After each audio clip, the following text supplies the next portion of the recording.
In the name of Amun-Ra, the Divine Father, Mutnata, the Divine Mother, Khonsu Kares, the Divine Child, and all of us together, the Netaru, the Divine People.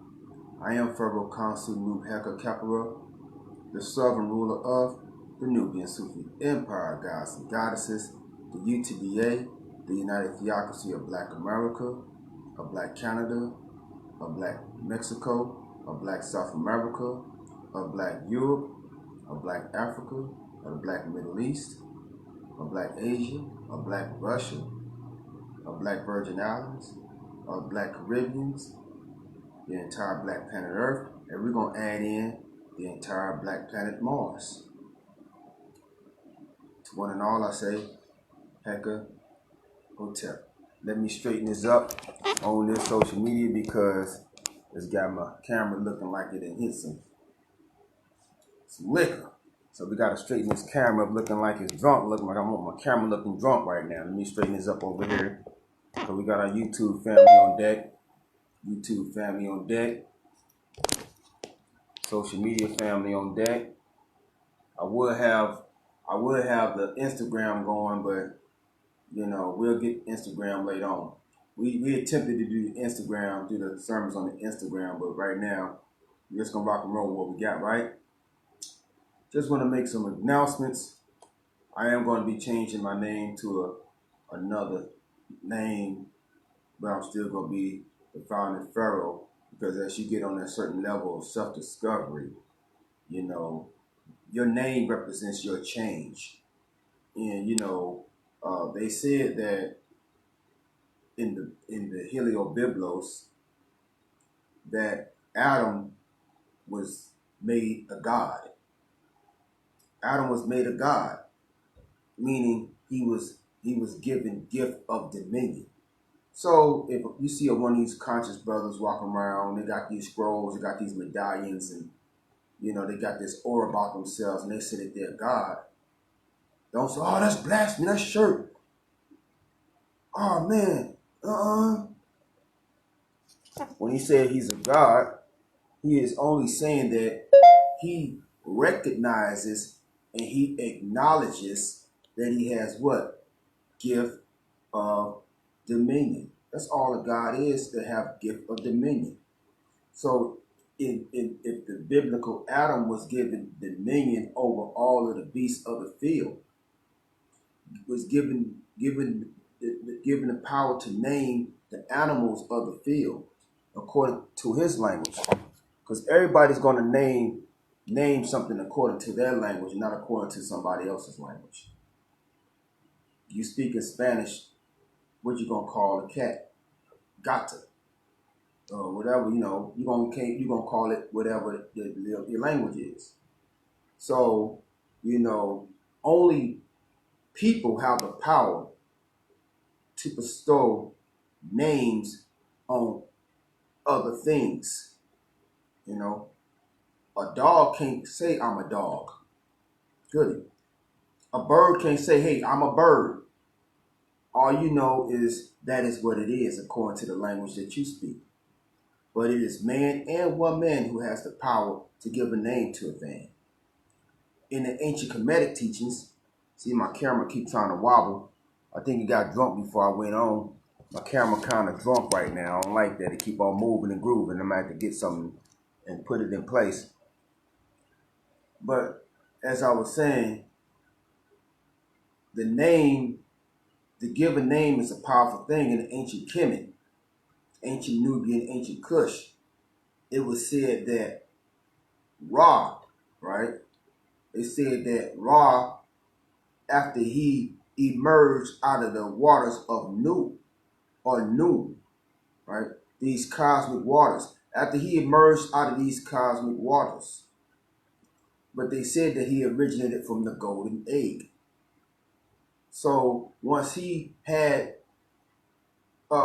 as what is also said in the Nation of Islam, it said that Allah created himself womb from what? The womb of triple darkness. That womb is a watery substance, isn't it? The womb is always watering. This is what we're going to do because I don't We're gonna go ahead and do that. Keep this camera still. You gotta keep it still, right? You gotta keep it still like water. Keep that deal still, y'all. There we go. I don't like to see my camera moving. That's one thing I don't like to do, see, is when I'm rocking and rolling, everything gotta be at attention, right? Everything gotta be or at attention. There we go. Get it together. Birds of a feather, herd flock together. No matter the weather. Keep that going. When you're doing this type of thing, you gotta learn how to be your own engineer. You gotta learn how to be your own engineer, because you're gonna make sure it's going right, family? You're gonna make sure everything is right like Mike and Nikes, right? So you can do what? Kick ass like Dolomite, right? You didn't expect that out of a Sunday sermon. So now we're back on track. Back on track. All right. Keep it black. All right. Get it done. Go ahead. Get it. There we go. Cool. All right. Back to the manuscript. So in the ancient Kemetic text, it said that Ra, R-A, that Ra, he basically emerged from these waters anew, or noon, but where was this? How was he existing in this water? Well, they said that the cosmic egg is where he emerged from this cosmic egg. Some say, where did the cosmic egg come from? We're not going to get into the philosophy of what came first, the chicken or the egg. We're not going to go there. But we know within the womb of woman, right? We know within the womb of woman, it is an egg, right? That egg where the sperm cells had to go to in order to become truly what? Born again. A lot of you Christians say you're born again, but you don't even know what you're talking about, right? Born again, what does that mean? That means you coming back to another life cycle, right? So we just starting right there. We starting in that waters of noon. The waters of noon is basically represents the womb of woman, right? That cosmic ocean that is the womb, right? Where that cosmic egg is at, right? And then the cracking open is Ra. Ra is that child. We are Ra. Each one of us, we emerged out of that womb of triple darkness. We emerged out of Nu. So let's take it back to Kemet, y'all. So Kemet is where we hear about Ra after he stepped on the sands of Kemet, the black sands, because Kemet is the black land. They never said that black, according to science, meant death to them, right? Black meant death to some other folks, but it didn't mean death to the ancient Kemetic people, right? Because the word Kemet means the black land. And we're going to get off into that because I wrote some notes. A lot of people don't understand. They see it's a nice sunny day outside and they brothers going to put their shorts on, sisters going to put their bras and their bikinis on and all that. But for real, the real deal Holyfield is that sky's not blue for real. That sky's not blue. That sky is really black. So that means that we are surrounded in eternal blackness called outer space. This planet is in space. Space is infinite blackness. So where's the idea of black being evil came from? Where's the idea of black being wicked came from? Where's the idea that black being deaf? If the sun emerges out of that eternal blackness, right? Meaning this golden orb of fiery red light, full with life, it came out of the darkness. So we're going back to Ra, because I'm trying to make a point here. So Ra as a man who has all the knowledge that he is a supreme being. He walks through the sands. He walks through the black sands. And it is in his mind to bring forth a creation for himself. He didn't say, my stomach is growling. Who's got some food for me? My pocket is empty. Who got some change for me? He realized that he was a supreme being, that he was that divine consciousness that was formulating as atom, as atum, and crystallized in the golden egg, and develop into what we gods call arm, leg, arm, head. Arm, leg, arm, head. Arm, leg, arm, head. And when he realized that, he said, I'm the one that can call forth what I need. And so in the stories of ancient Kemet, it says that Ra thought of the birds. He thought of the birds, and all he said was birds. All he said was the word bird, right? And guess what? A bird came into existence. He said the word bird. Now, he may have said the word bird in a language that we no longer have access to, or we had to go through studying to find out what was said. But he said bird, and birds came into existence. They said that he had said clouds. He just said the word clouds, and clouds came into existence. They said that he said the word cattle, and cattle came into existence. He saw that there was nothing for the water is something that every living creature needs. And he saw no water. So he said rivers, and the Nile came into existence. Whatever he said came into existence. He said everything that you see in nature.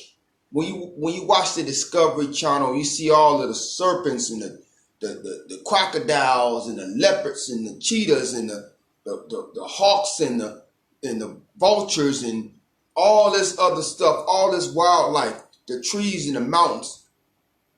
Ra said each one of those things, and they all unfolded into existence. Whatever he said, all he had to do was call the name of a thing, and it came into existence. So you didn't, Ra didn't come out doing this. Oh Lordy. Oh man, my stomach growling, Lord. Oh man, Lord, where everybody at? Oh Lord, God help me, God. What? No, Ra stepped forth as he was the Lord. Ra stepped forth that he was the God. So it was him as the God to supply for himself as the God. And then once he got done calling forth into existence creation, on what the Moors call this plane of things made manifest. Then he called forth people, and all he had to do was say the name of a thing. So he said man, and men came into existence. He said women came into existence. He just had to say the name of that thing, right? He said the name of that thing. So this is where they get this is where the Nicene Council and all these other people, these other clergies and the popes and all that. This is where they got the idea where they said that they put it on Adam, that Adam named all of the beasts of the field. But that was a watered down version of what really went down. What really went down is that you had these divine gods. You had these divine gods and goddesses who were the first rulers of this planet Earth. And they called forth into existence. They used their Heka to call forth into existence that which they wanted into existence. And if they saw something that they called into existence and it was jacked up in the game, they would call it out of existence. The calling something out of existence is what mortals translate as death.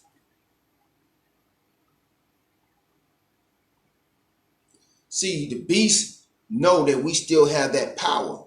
So he put out the frequencies and the misinterpretations of our interactions, our social interacting with each other, that sometimes we call each other out of existence.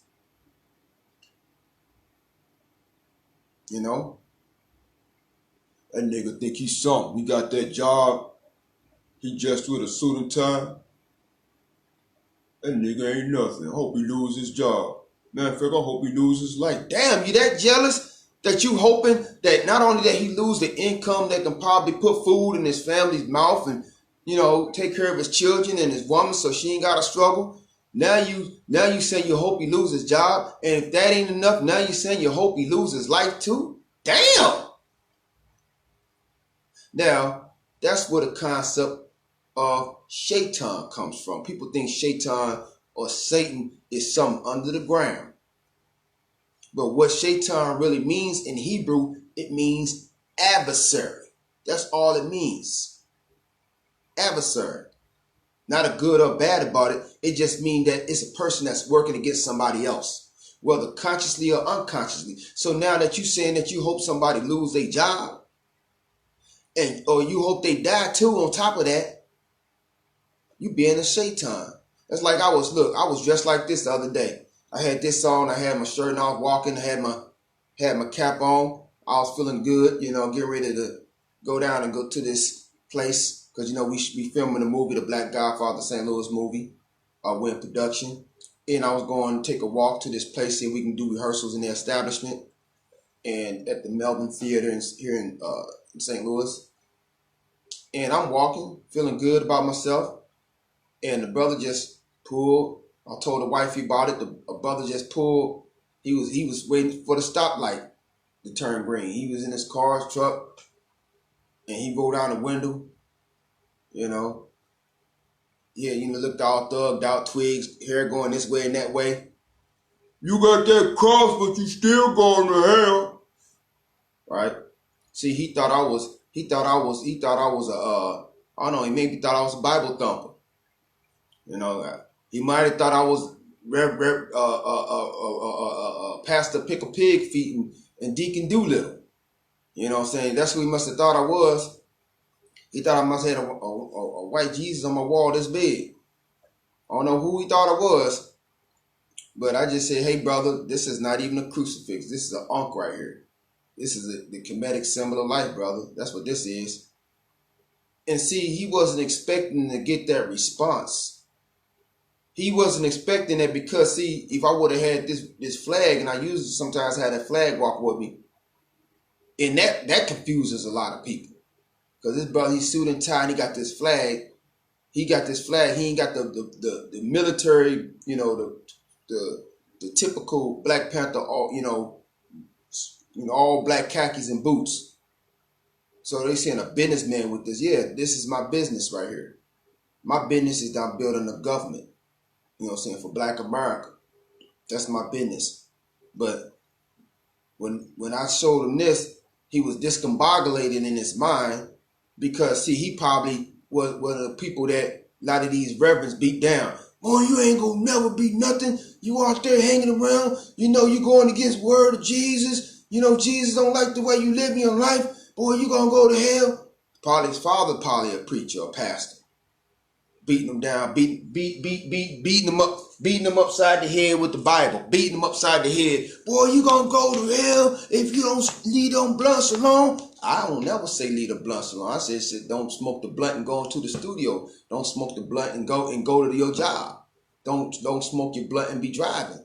But they like, yo, boy, you gonna listen to that hip hop, boy? You gonna go to hell? I don't got no problem with hip hop myself. You know what I'm saying? As long as you ain't talking about shooting up the block and smacking your sister around, calling her, H's and B's and all this other stuff, you know what I'm saying? And talking about how you slang and crack in the neighborhood and all this other stuff. But you got some righteous hip hop. I'm with that. But he probably wasn't getting it. He was getting this, boy, you gonna go to hell, boy. You know what I'm saying? You ain't married. You with these women. Sometimes it take a minute for you to get married to somebody. You know what I'm saying? It may take a minute before you marry that person. You know what I'm saying? Or, yeah, man, you so good. You out here. Look how you dressing. Boy, you ain't. I don't wear the suit and tie all the time. Sometimes I wear my Tupac shirt. You know what I'm saying? That the wifey got me. You know what I'm saying? Sometimes I dress down. I wear the camouflage. You know what I'm saying? Like I'm, with you know what I'm saying? Like I'm the Mobb Deep. You know what I'm saying? It's all good. You know what I'm saying? But if you basically dealing with people that's being beat down, it's not enough that they being beat down by the system. Now they getting beat down by these pork chop eating Pharisees. It's like Ice Cube said, I'm listening to the preacher man, but are you talking to me? I can't hear you with a mouth full of pig's feet. So the brother was beat down. So I'm not going to beat the brother down, but his mind is discombobulated and probably rearranging his atoms. So I said, brother, this is a symbol of life, brother. I'm not a Christian, but I am a caressed. I am a Christian, but I'm not a Christian. I'm a caress, meaning a K-R-S-T-I-N. the K-R-S-I-A-N, but not that other deal. I'm not with the Nicene Council, brother. I'm not with the King James people. I'm not with the Constantine. I'm with the Coptic. I'm on the Coptic level. You know what I'm saying? So our people in darkness. But see, what was expected. What you say? What was expecting was me to say this. No, you gonna go to hell. You don't get this Jesus in you. Now, it could have been a reflected back on some ignorant nigga stuff on the news. So, in his discombobulation, he went ahead and scratched the top of his head and went about his business. And then I threw a spell up. Because when you know that there's open opposition, you have to put a spell up. So the spell is, I ain't gonna see you no more in this lifetime. And that's just the way it is, because security is a must. So just going back on the topic of what we representing life. We representing this principle right here. So touching back on these pastors, what I want to start doing, I don't know if I'm gonna have time to do it today. We might do this next Sunday, y'all. We might go ahead and do this next Sunday, because I got about 10 unks being made right now. And we're gonna go to these pastors and say, look, pastor, check this out. Now look at the news. Look at the news. Look what's going on in the community. You got our people being hypnotized into calling each other out of existence, right? So let's make a deal. I'm a minister, but I'm a Gnostic minister. Y'all a minister, and y'all may be on the Orthodox tip. But this bullet zipping between your church and between the time that your church members and everybody else go home. Between those locations, bullets are zipping all throughout the south side. Bullets are zipping all throughout the north side. Bullets are zipping throughout the county. You don't see that there's a spell, that the people up under a demonic spell. They're up under a demonic spell. Let me help you break that spell. Let me help you break that spell. So how we going to break that spell? I'm asking you to take down the crucifix. Take the crucifix down off your church. Just do it. Just try it. If it don't work, keep it up there. But take the crucifix down from your church. Put this up. I'm a carpenter, and I can get a team of carpenters, and we will make a big giant ankh, the same size as your crucifix. We will put it up there on the top of the highest height of your church. We'll get a ladder. I will take my tie off, and I will put my hard hat on. I will get my Timbs on. You know what I'm saying? And I will assemble a crew as a foreman, and we would take down respectfully, because we even though we're not with that symbol, we respect it because the devotion was aimed that way. You know what I'm saying? But we know that y'all devotional energy was used to activate a frequency to take everybody out the game, whether they knew it or not. So we would respectfully take the crucifix down off your church. We would go put up the ankh, right? And then we would go, and I like when I visited I haven't visited lately, but they're off of Newstead, and I think it's Newstead and Natural Bridge. I think it's Newstead and Natural Bridge. I'm gonna double check. I think it's Newstead and Natural Bridge. The African Village. The African Village. Now I'm gonna speak with. So I haven't been there in a while. I like to speak with the brother is on the tip of my tongue, who's the minister there. Next good one. But they have an ankh on a podium. That's what I'm trying to say. They have an ankh on a podium. So it's not going to hurt anybody for the pastor to be able to preach from something different with a different symbol on there. So I'm trying to figure out what the name of the brother. It's on the tip of my tongue. He's been speaking there for a long time at the African Village. And yeah, Dr. Ray Higgins. I would like to speak with Dr. Ray Higgins, because I like the way that the church is set up. It's not even a church. It's something else. It's a temple now. Because we don't want to use the word church no more. I'm going to speak on what church really means. But Dr. Ray Higgins, they have the podium. They have, pictures of Malcolm X and all of the different leaders. And it's in St. Louis. And when I was in LA, South Central, you know what I'm saying, when Ice Cube said busting the Kappa's fundamental, you have the which I'm a member of, the Karas Unity Center of African Spirituality. You know what I'm saying? The Karas Unity Center. But they have basically the same. It used to be a traditional church, a traditional Unitarian church, but now they're on KEMETIC principles. You see the unks and stuff like that. And so no matter where I go in the country, those type of places vibrate life into the community. They vibrate life into the community. But then you go next door and you see the regular, I'm just going to say it, the regular Negro church. You don't see nothing vibrating. All you see is emotions coming out. If there is nobody, all you see is emotional energy. But when you're dealing with places that went from the Nicene Council teachings to the Coptic KEMETIC teachings, you see the life vibrating out of those places. So I would say to the pastors, respectfully, let us get the crucifix out to church.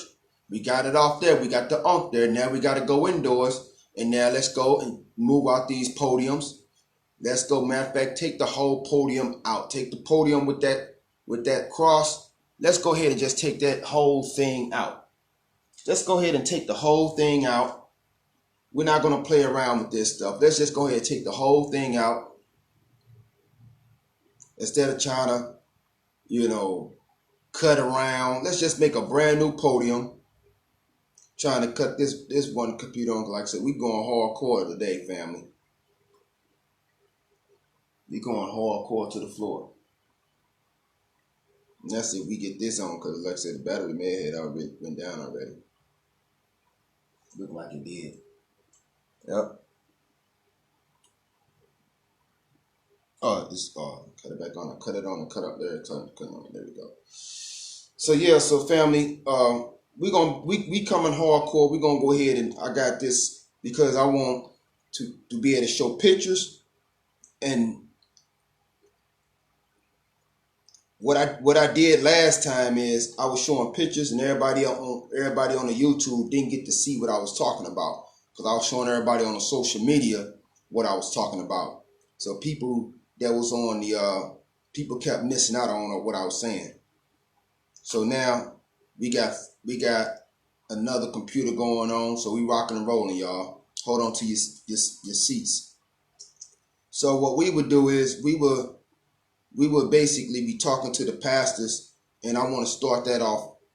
Actually, I want to start that off next Sunday. So we're going to be mostly mobile with our sermon Sunday. Next Sunday, we're going to be mobile because we want to get out to the pastors. So we want to convince the pastors.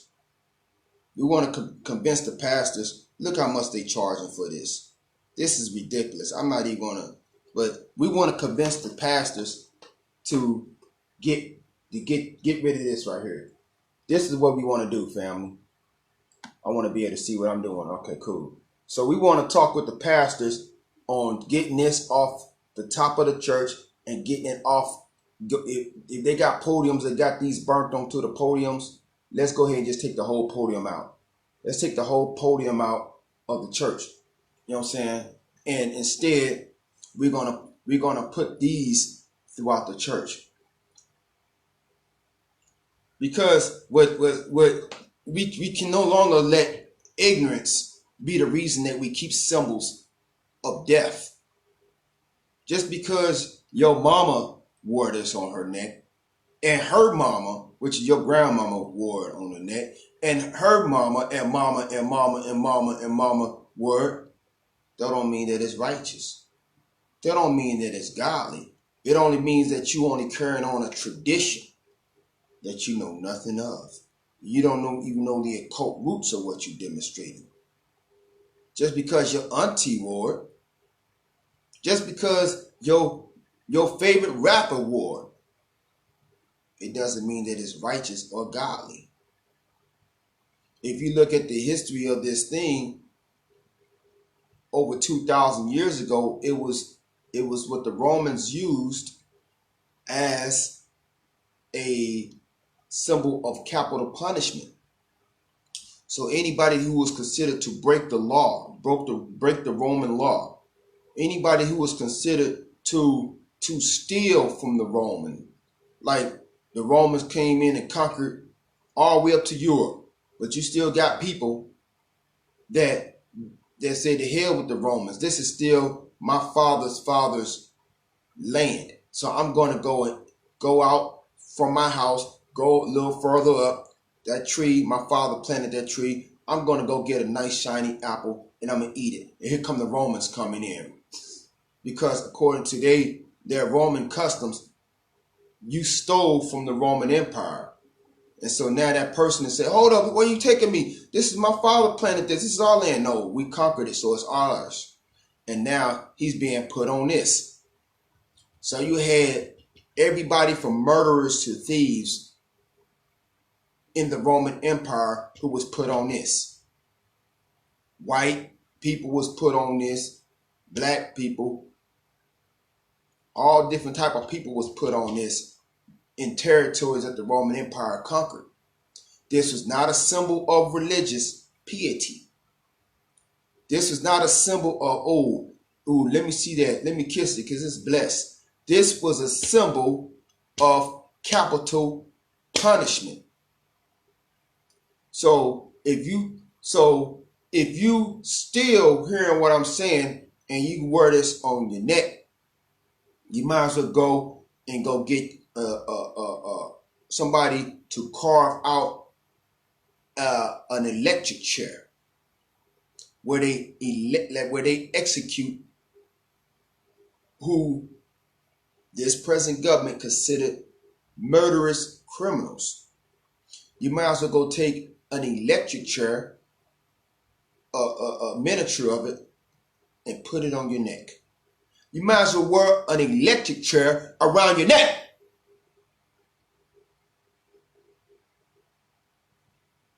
You might as well go wear a lethal injection chair around your neck. Because by the time they got to Yahshua, they already had put thousands of people on this. So you keep saying, Jesus died for my sins.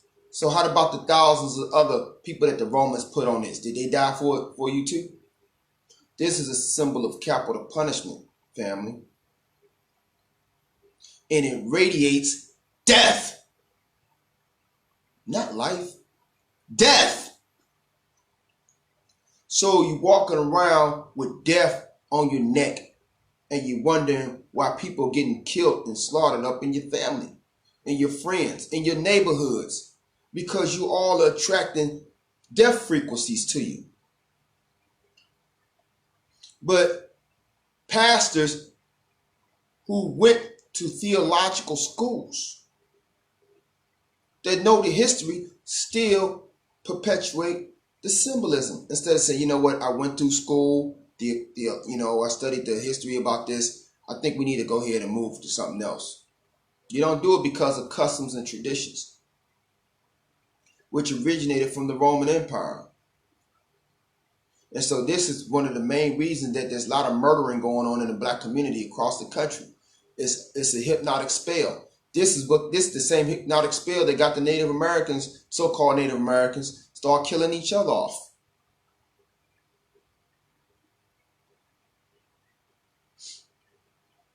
From Mexico all the way to Canada. Now, I'm going to get back on this topic later.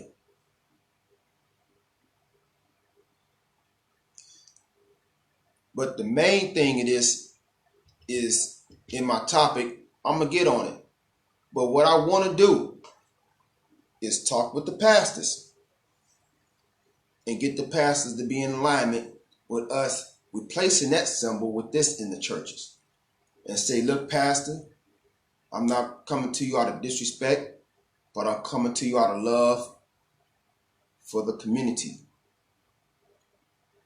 and respecting you, that you can reach out to the community and you can, in a way that the beast cannot use your mouth to rock our people to sleep. That the beast cannot use your mouth to send out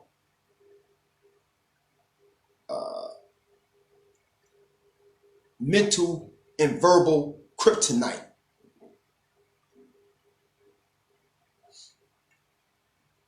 So I ask you to put this on the top of your church, in your church. Start politely asking your members. Now, if members don't show up, then so what?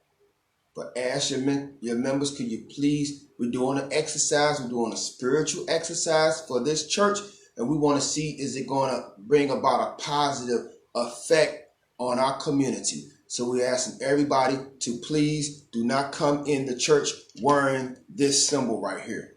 Please do not come in the church wearing this symbol. Don't even sneak it in the church, because some people going to still tuck it in there. Please do not, because we're doing an experiment to save our lives.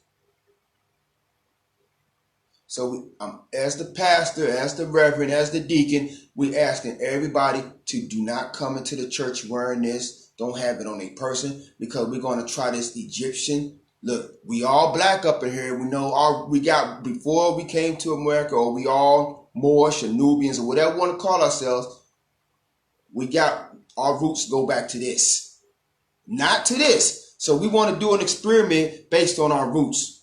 We're not telling you to worship Egyptian gods. That's how some of these pastors are going to have to come talk to them. We're not saying worship Egyptian gods. We just want to try this symbol real fast. Because didn't it say that the Lord told Joseph to take Jesus to Egypt? Well, it was for a reason. So, you know, we will be talking with the pastors how to basically communicate, because the first thing people are, this idol worship, this idol worship. This is how this idol worship. This is the womb of the woman right here. This is the womb of this is the woman pregnant right here. This the womb of the woman pregnant. And it's the fallopian tubes, it's the birth canal. So you're saying your woman, you saying her woman, you say your woman's womb is an idol? And are you women, I said women's, and are you women saying that your womb is an idol? So let's try this. If we get the pastors and the preachers of these churches to get people these, and of course it's going to help the Nubiansufi empire guys and goddesses, because we got these on deck, and then we got Big Brother Pharaoh Jeruma, he be making these unks. You know what I'm saying? But we got other sources as well. And so we got everybody that's basically vibrating on a cosmic level, everybody vibrating the way that's going to be bringing forth life.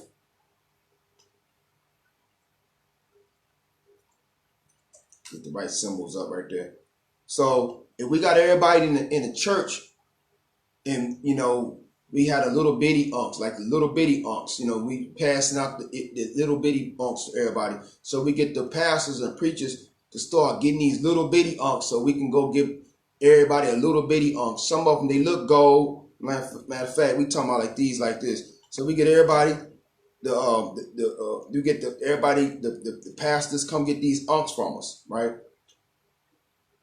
They come get these little unks from us. Now, this is not my site right here. I'm just showing you the symbolism. So don't try to order nothing off this site. I'm not trying to sell nobody else stuff. You know what I'm saying? But I'm just saying these are the unks that we'll be getting the pastors to go get these unks. Get these unks right here, these little bitty unks, and pass them out to their congregation. You know what I'm saying? And watch it brings about an elevated consciousness in the congregation. Watch the elevation. Oh, but we got to get something else out the church, family. We got to get something. Well, we got the crucifix, but we can't even keep the unk in. We can't put the unk in there yet. Hold up. We got to get one more thing. We got to get one more thing. We got to get one more thing out the church. We got to get one more thing out the church. One more thing we got to get out the church, family. We got to get it out. We got to get it out. We got to get it out. We got to get this one last thing out. I almost forgot who we got to get it out of here. We just can't let it. We can't let it be. We can't let that happen. I'm sorry. I mean, some people are gonna get upset. They're gonna want to fight. Well, but you know, y'all saw on the show last night. We got some ninjas on deck, family. So we got some samurai on deck. You know what I'm saying? We got some angels on deck. So you know, y'all best to go look in the mirror and fight yourself. You know what I'm saying? But we gotta get this. We gotta get this out. So we're gonna be talking to the pastors on getting this. We gotta get it out. Some of y'all are gonna get mad because y'all granny got it on y'all wall, but look who our granny's been having on the wall, and our grannies didn't even know. Our grannies didn't even know who they had on the wall. So we got to get this. We got to get Caesar Borgia out of the church. Cause see, that's the Lord and Savior, but you can't deny that's who the Lord and Savior is of the slave, of the colonized people.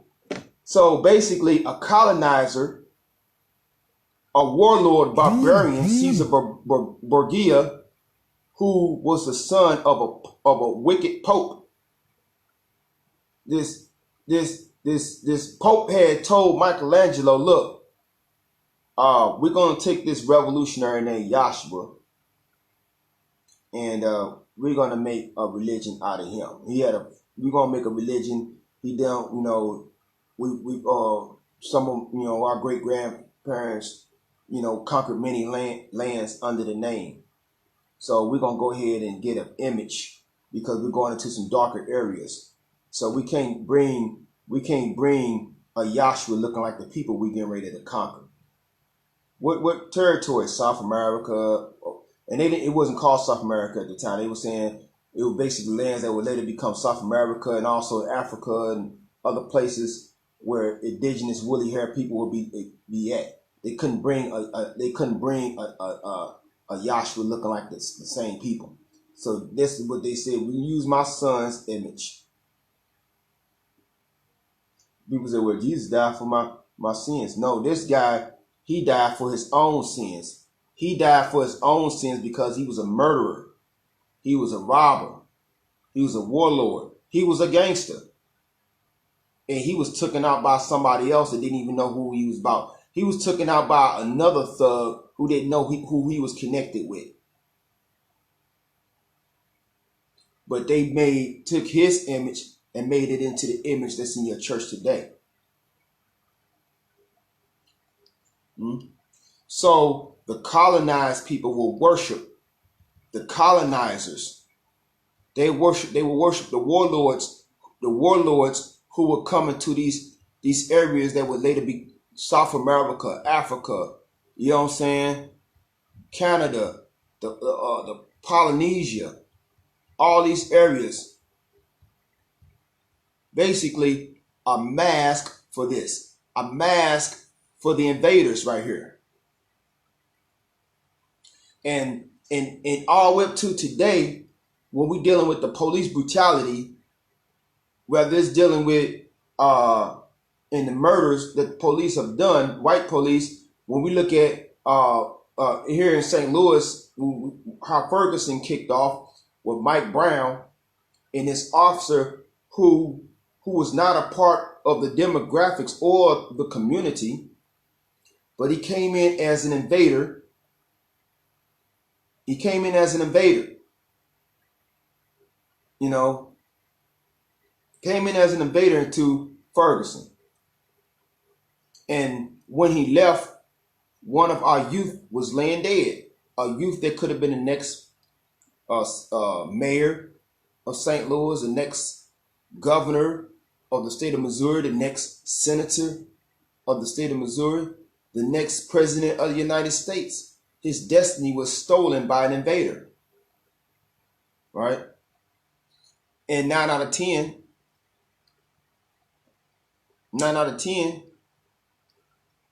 this is the God of the slain. This is the God of those who've been slain. So we've been basically taught to worship our murderer, which is the colonizer. Now, this ain't saying white or black, white race. This ain't got nothing to do with no race. This ain't got nothing to do with us speaking against white people or any other people. But what I'm speaking about is the white supremacy that was encoded 500 years ago. So when the police come in as if they are angels at war with the black demon people, the black demonic, wicked, devilish people. That's the mentality. Because when the white police look at this image, they see themselves. They see themselves. We definitely got to get this symbol out of the black church. And then when you think about another aspect is, you know, who I'm gonna go work for, man. I want my son to get a good job. It's the slave mentality that you think you got to go work for somebody else because you don't see any divinity within yourself. You don't see a divinity within yourself. So this is why we have to get that. We got to get that symbol out. So we got the crucifixes out. Now we got to get the white Jesus out, because the white Jesus really represents the colonial conspiracies, the conspirators with the Catholic Church, the Illuminati, all that stuff.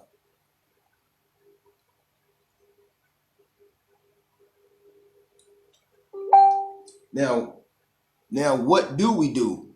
What do we do to change the dynamics of that? What do we put in the church? Well, so there won't be any confusion, this is what we do. Just so there won't be any confusion, just so there won't be any type of confusion, you could do two of these ways.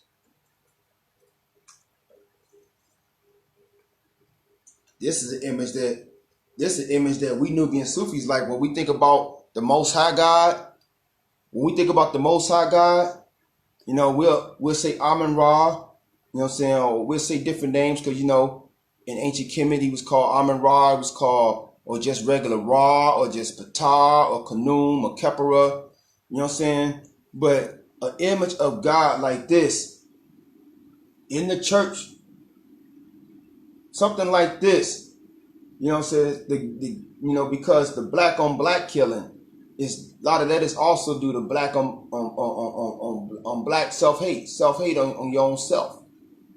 So we gotta put the symbols of God, even though that's not saying, okay, man, why you gotta do that for, man? You racist, man. Why you gotta put God as a black man? Man, that's racist, man. Talking about the black man as God. That's racist. Ain't no, and, you know, hey, I'm on my dad. I had this same picture back in 1995 up to 1996. I had this picture. And I believe I had it on the living room. My dad was hot. You know what I'm saying? Because I took his white Jesus down. And I put this up. He was hot. And I love my pops. He was, you know, I wanted to be just like him. You know what I'm saying? Military and all that. But when I got into my Michael from JJ, when I got into my Michael from Good Times mode, in like in 95, and I was putting this up on the wall. I had my little brothers and sisters saying the black man is God, you know what I'm saying? And my dad was getting hot. Plus I took his white Jesus down. He's like, you in my house, this room. You know what I'm saying? And I had this on the wall. I was on the south side, you know, off Minnesota. My dad was hot. Get the damn thing, what you doing? But this right here, you know what I'm saying, you know, was actually symbolizes black men at the level of supreme beings, the way that we were in the beginning. You know, and even 500 years, even prior to 500 years ago of us falling asleep. But when the indoctrination, you see George Burns, they say here's God, and they got George Burns, old white man, he's God. You know what I'm saying? And then you got you got all these other, here comes Easter, and then they got Jesus looking like a white hippie, you know what I'm saying, and all this stuff. And then, you know, if it ain't that, it's the superhero, the white superhero saves the day. And then little black boys start feeling inferior about them, black girls feeling, they see Wonder Woman, her hair waving and stuff like that, and she's doing this. And then a black girl got an afro, she's like, you know, I don't like my afro, let me go get a perm, so my hair can flow like Wonder Woman. You know what I'm saying? And then you see the movies where, you know, it'd be a scary movie, and it'd be a lot of college kids, and then you got the cool black guy, he's telling jokes, he break dance, he got the Jerry curl, whatever, or the high top fade, he can rap, he can do this. Then all of a sudden, the killer, Jason or Freddy or one of them, killed the black dude, the only black dude that was alive, he gets killed, and everybody, you know, and then it's like 2 or 3 white heroes there. You know what I'm saying? They even doing it up to today. I was watching something on I think it was a sci-fi channel, and I was all into it, and all of a sudden, the cool black dude died, and everybody white lived. And I said, you know what? They think that was fair just to give us a biscuit. Like, here's a biscuit. We let a black person be in the movie. Now you take them out the game. And this is way in 2021, and I'm saying they still doing that. You know what I'm saying? And this makes us black people have to start our own movie enterprises where we're gonna make sure that we the hero through the movie. That's why I got on my Black Godfather of St. Louis. In this movie, the black guy don't die in this movie. So we put out a symbol of positivity for black people, this positivity energy. Because when black youth start loving themselves, they're gonna love everybody else. But see, some people, they ain't satisfied. They hate us when we thugged out, And then when we get conscious, they hate us when we conscious. Like, which one is it? Do you want me to be out here pissing in the streets, shooting up the block, acting like a straight nigga?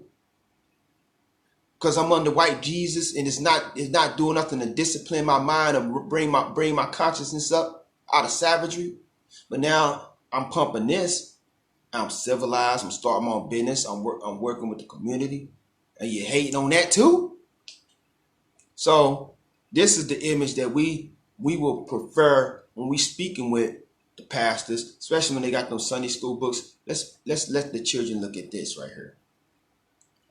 Now, if you just have to say, well, if you just have to get a Jesus, right?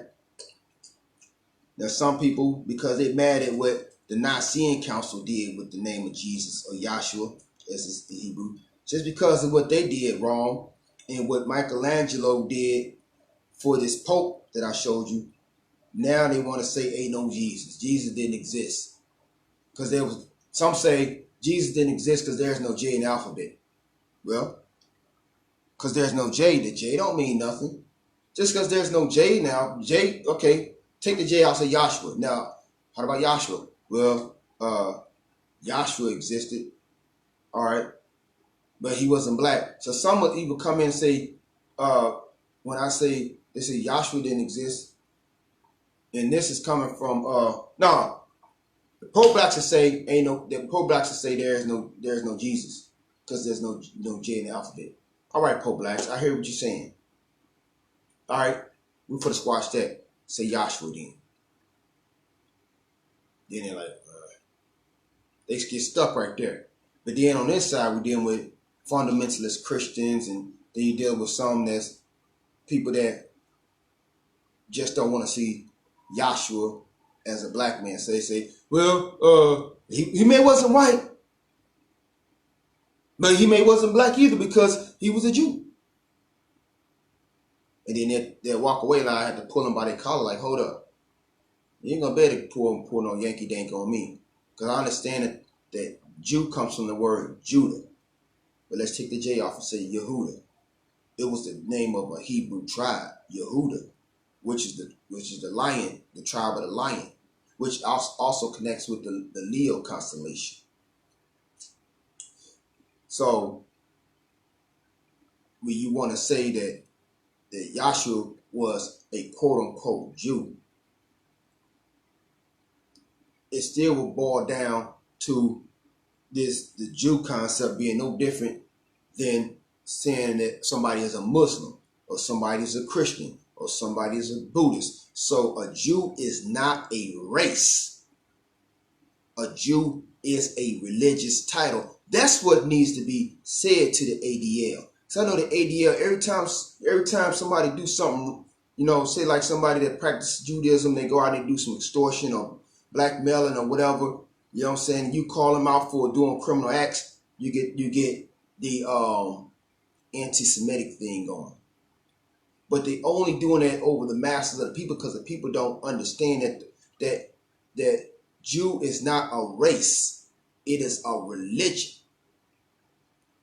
It is a religion. A Jew is not a race. Like you could say, here comes a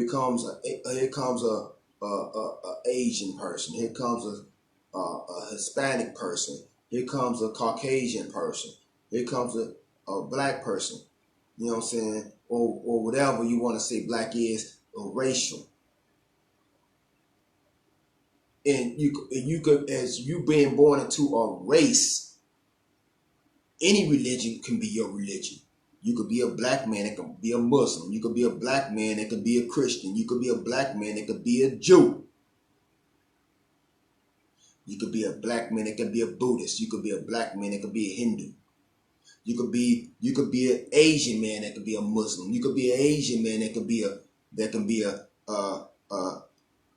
Muslim, Christian, Buddhist. You could be an Asian man and be a Jew. To try to tie Jew-ish into a bloodline would fail because the origin of the white Jews came with the black Jews or the black Hebrews leaving Jerusalem, fleeing from the Roman Empire after the destruction of the temple in Jerusalem by the Romans. The Romans destroyed the temple in 70 AD. They destroyed the temple of Jerusalem in 70 AD. So all the original black Jews or Hebrews left. They got out of Dodge and they fled. Some fled into West Africa and some fled into Europe. Those who fled into Europe met with Russian and European tribes called the Khazars or the Ashkenazis as they later became. And as the ancient world custom of warring tribes or to mend the fence and bring about a unity, you had intermarrying going on, just like it's written in the stories of Pharaoh Ramesses, who married a daughter of a Hittite king, and thus there was peace between those lands. They wasn't beefing because they intermarried now. So the empires, they had a union just like the United Nations union. But the United Nations of the ancient world was based on different empires intermarrying, just like Queen of Sheba, who had her own empire of Cush, and King Solomon of ancient Israel. They married and became an empire. Or they became he had a kingdom, she had a queendom, they came together and became an empire. So the black Jews or the black Hebrews intermarried with the pagan Europeans and the pagan Russian tribes, and that's how those people got access to the Hebrew language. The Hebrew language originally was the Canaanite language. The Canaanite language was originally the KEMETIC language, or the so-called Egyptian language. All you got to do, family, is go look up a chart of the Afro-Asiatic languages. The Afro-Asiatic. Afro, you see the word Afro is there. So a person to say that I am a Jew, I understand racial discrimination, you got to say you are a bald-headed liar. Because a Jew is not a race, it is a religious title. But you have people that try to get on the bandwagon of the black man and black woman struggle so they can reap in the political and financial benefits that will come later on. So we get our heads bopped in by the police. We get our asses kicked in by the boots of the police. Then other folks come in and protest, whether it's from the civil rights or saying they with the Black Lives Matter. And when it's all over, they walk away with more money than the black people who was getting their asses stomped in. That has to stop. So a person's come to me, say, I am a Jew and I understand what you're going through. I say, well, I'm a Jew. I'm the original Jew. I'm the original jewel. Jewel. I'm the original jewel on the crown of the Most High. The original jewel on the crown of the Most High's head. I'm the original member of the tribe of Judah, the Lion tribe of Judah. And you do not overstand what I'm going through. So when they say that Jesus is a Jew, do you might as well say that no, he was a Nubian Hebrew. He was a Nubian Hebrew. He was a Nubian who was of the Hebrew faith. He was a Nubian of the Hebrew faith.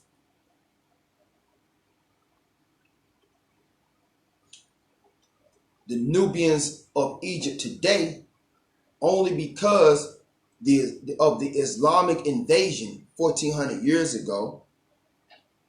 The majority of the Nubians today in that area in Egypt, all the way down to the Sudan and some parts of Uganda, Kenya, all that, a lot of them are Muslims only because of the invasion.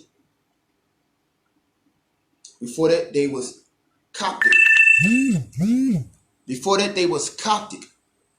They was of the Coptic faith at first. Before the Coptic, the Hebrew. Before the Hebrew, the Pharaoh religion or science.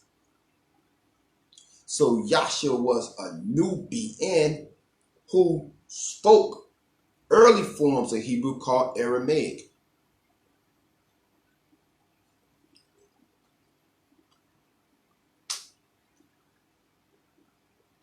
But they would try to say when they put that Yahshua was a Jew, they would put an Arab as the representative.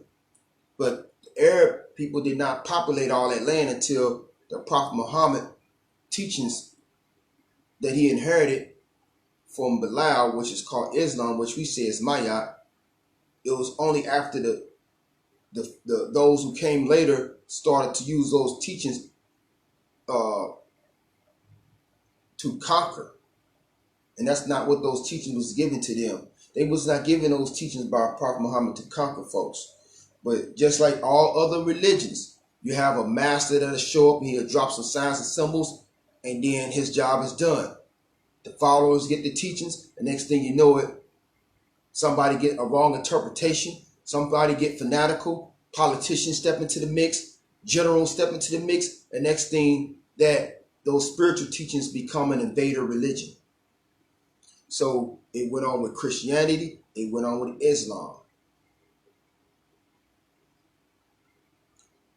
So before the invasions, Nubians was all over what is now called the Middle East. Nubians all over Iraq, all Iran, all Mesopotamia, all the area, Kemet. It was the Arabs that imposed slavery first before the Europeans did. But if you have to put a Yahshua in your church, put this one in your church. If you got to put a Yahshua in your church to complement that there you go. Now, for some of you who know me, back in the days, say like a good 10 years ago, I look just like this. You go on YouTube, that's how I look like. And the only reason why my hair is still this way is because this damn Black Godfather St. Louis movie. I said I cut my hair in 2017 because I was in another person's movie, and then when I got ready to make my movie, I said I'm gonna keep my hair cut. If it wasn't for this movie, my locks would probably be down to my feet. I couldn't even get the brothers in the Nation of Islam to keep my hair cut. They're like, come on, join. And I said, man, I ain't joining. I had to cut my locks. But this movie is the reason why my hair is not looking like this right now. But once we done with this Black Godfather St. Louis movie, this is coming back. This is how I'm going to be looking. This is how I'm going to be looking until I ascend to my Father. Once we done with this movie. So if you actually want to get something in your church, but don't get nothing like this, because that reminds us of handcuffs. You know what I'm saying? So you know that the real Yahshua, a black man, because that's how they come for all the black men. They come with them guns and them cuffs. This is real, because we have to break the spell. We have to break the spell, family. We gotta break the spell. We gotta break the spell. Gotta break the spell. So, with all that knowledge, with all that information, only pastors and ministers who just want to be like this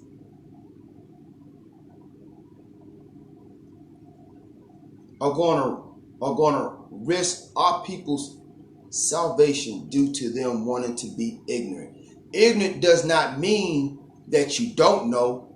Ignorant means that you don't want to know. Hey, brother, look at this right here. I don't want to see that, man. That's going against the Lord. I don't want to see that. That's what ignorance is. You don't want to know. You don't want to know. Hey, brother, look. You ain't got to take them pills, man. Especially you ain't got to mess with that vaccine, because we got some stuff right here that'll take care of you, man. You ain't got to take no vaccine. This right here is holistic. Man, but I don't want to see that. Man. I don't get away. I don't want none of that. I don't want none of that. And then you first end up dying.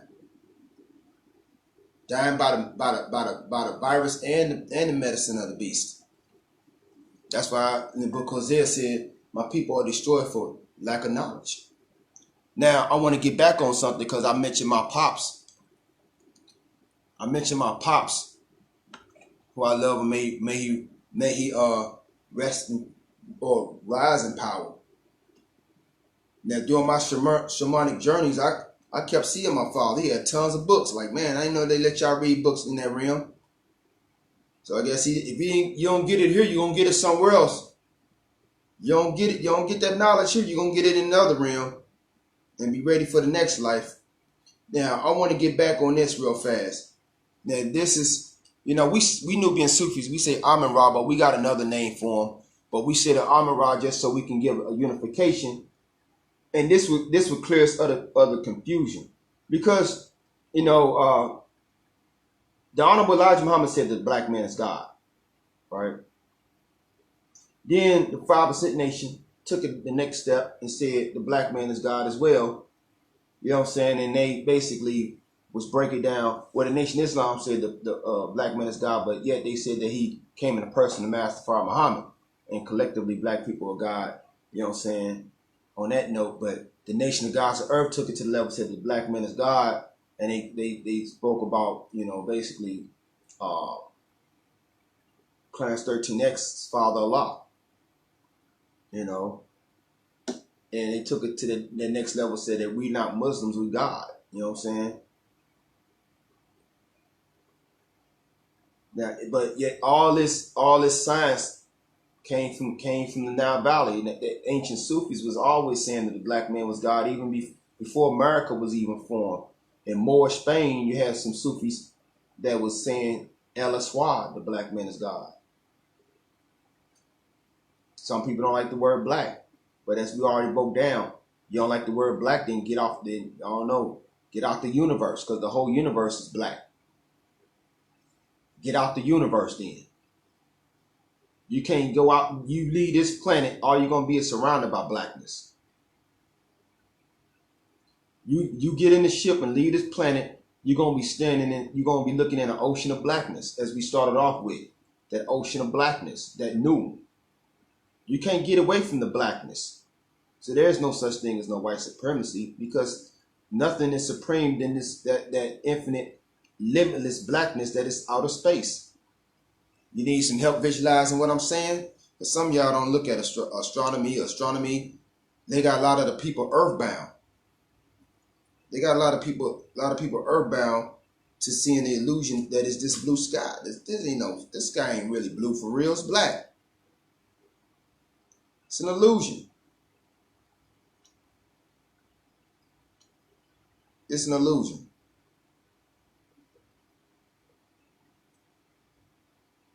This show taking a long time to get what I want to.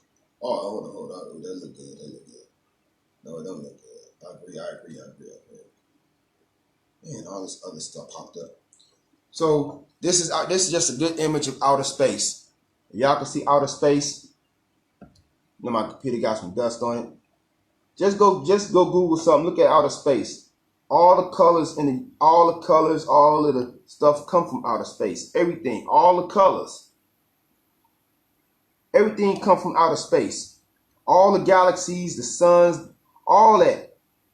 emanates out of outer space, cosmic space. You can't get away from space. You can't run away from space. You can't run. You can't say, "Let me get away from this space. I don't want to see this blackness called space. I'm getting away from here." So the ancient people, when they said black, they meant black. When they said black, they mean in the cosmos. When they said black, they meant the universe. Nothing was wicked to them about no blackness, because blackness was the universe. People talking about black means death, black means evil. How's that? If the whole universe is total blackness, if the whole universe is total infinite blackness, Kim, that's where you get the word alchemy from.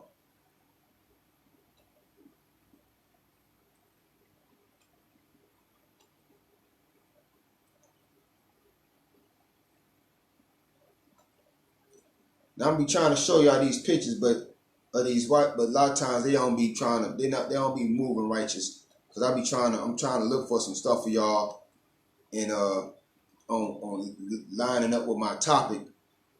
Cause I'm seeing some pictures of the black space, but when I go click on it, the website putting they little spill on it. I ain't trying to show y'all what they talking about. You know what I'm saying? I'm trying to show you what I'm talking about.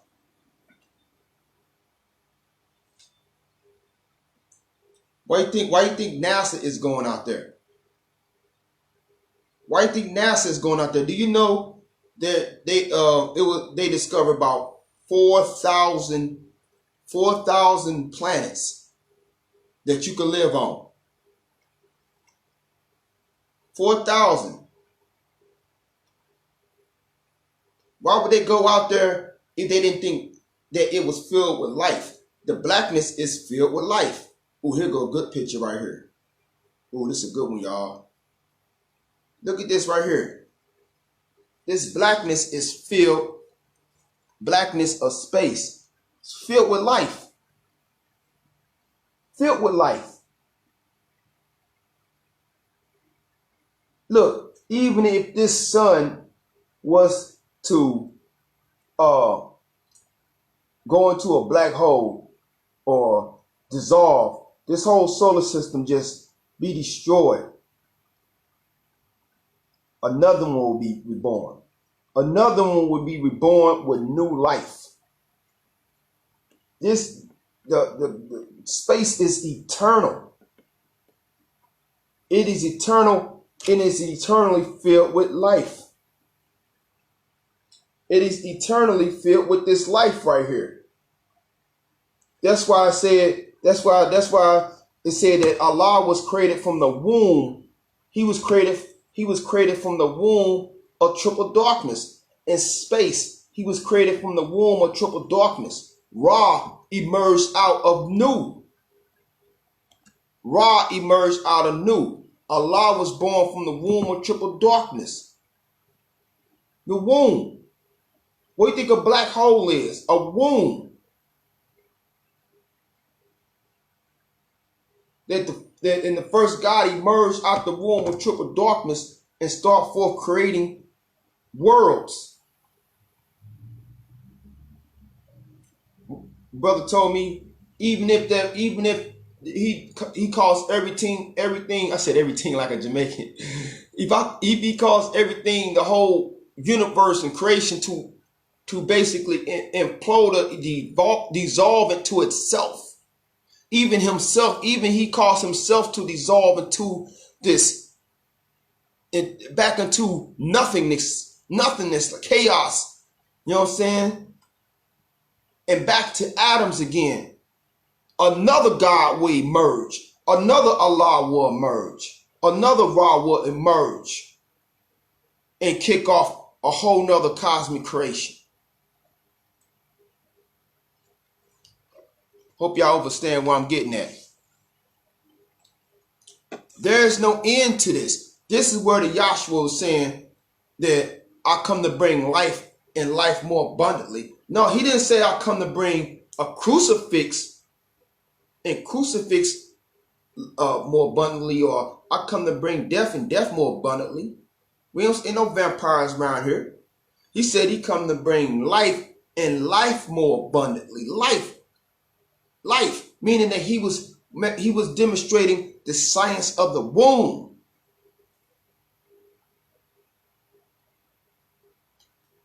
But going back to my pops, I need to go back to him real fast. Go back to him. Now, when we had our issues because this was on the wall and I was taking it off, and I was putting armor on the wall, right? And what his saying was, my little baby brother at the time, the black man is God. He was a little kid. Black man is God. Black man is God. What? And now you ask me about that.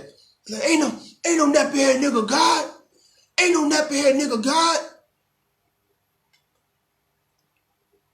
And a lot of times when, brothers saying it, Nation of Islam saying it, 5% brothers saying it, the black man is God, now people looking at us crazy like, man, well, you gonna go to hell saying some stuff like that. You mean the black man is God? Man, talking about God ain't black, and you go to hell. Black God ain't got no color. God ain't got no color, but you got this on your wall, though he ain't got no color. You telling me to stop saying it because God ain't got no color, but that's on your wall. Man, ain't no God ain't got no color. Ain't no God. Like my dad said, ain't no nappy head nigga God. Even though the book of Daniel speaks about seeing the Ancient of Days with woolly hair, right? But it's amazing that Hollywood agreed with me. Hollywood agreed with me, and my father didn't live to see the movie. I like, man, my father didn't even live to go see this movie. You know what I'm saying? He didn't live to see it. But Hollywood evidently agreed with me. You don't believe me? Some of y'all don't believe fat meat is greasy. Hollywood evidently agreed with me that the black man is God, agreed with the brothers in the Nation of Islam that the black man is God. You know what I'm saying? Agreed with the nation of gods on earth that the black man is God. They know that the black man is God. But in our state of being miseducated, disenfranchised, ignorant, and made savage, we're going to be being other than God. And this is one of the reasons why we said on a radio podcast last night that I said we got to enforce Maya in the land. You know what I'm saying?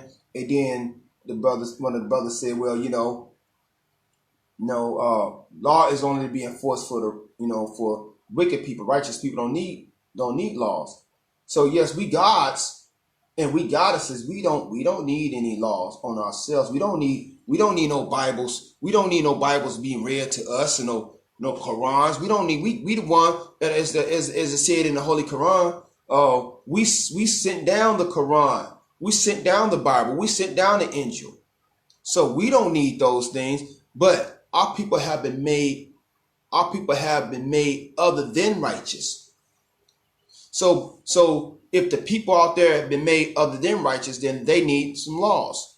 A few weeks ago, it was some young teenagers, just because it was hot outside, they thought it was okay for them to jump on top of police cars. No, these police are already scared as hell when they come through the neighborhood because they live out in Arnold somewhere. They letting the officers, they removing the restrictions of you got to be a resident of the city of St. Louis or the county of St. Louis County. They moving the restrictions. Now you can come all the way from Arnold. You can come all the way from Chesterfield. You can come all the way from Raleigh. You come all the way from these areas and get a job as a police officer and patrol a demographics that you are alien to.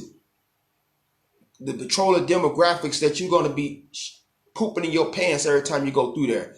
Now you got 4-5 guns on you, and you got speed dial on 10 police cars just in case it's too many black people walk up to you.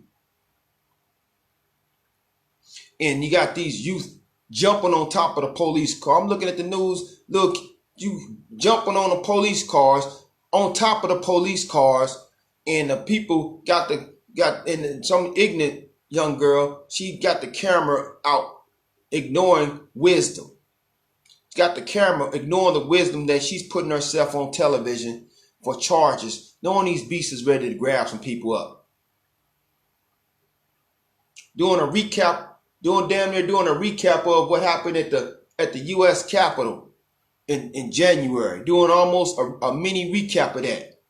And they done rounded up mostly all those people that stormed that Capitol. They was all on camera giving thumbs up. Now they looking at, now they behind bars and another prisoner's giving them thumbs down. You know what I'm saying? They people over there jumping on police cars, young people, and putting it on the social media.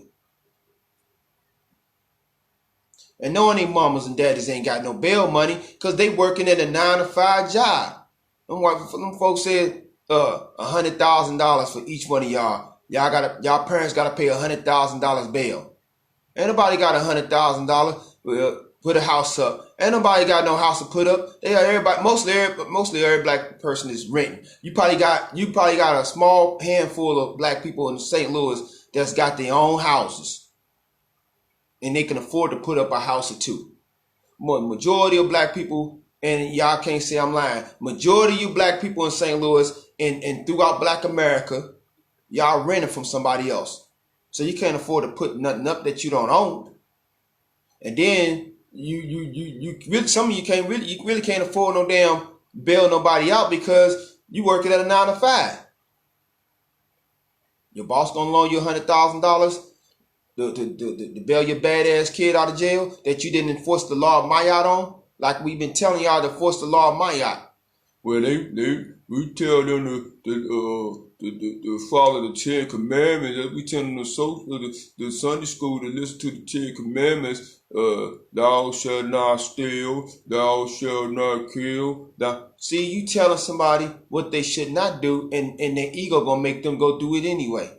But with Mayat in the law, in the 42 negative confessions of Mayat, we say, I have not killed. I have not stolen. I have not caused strife. I have not eavesdropped. I have not taken the bread of the God. I have not. That's what you need to be teaching your children, that I have not. So when some other children whose mind is on ISFAT try to enlist your children, them divine principles will either push them away from your children's cipher or have your children say, no, that's going against the Mayat that I said that I have not done. So we have to reflect the principles of divinity within ourselves as a people. So even though I have white friends, I have black friends, of course, because I'm a black man, but I got friends of all races. You know what I'm saying? But just because I got friends of all races, that don't mean that I'm going to neglect on saving my people.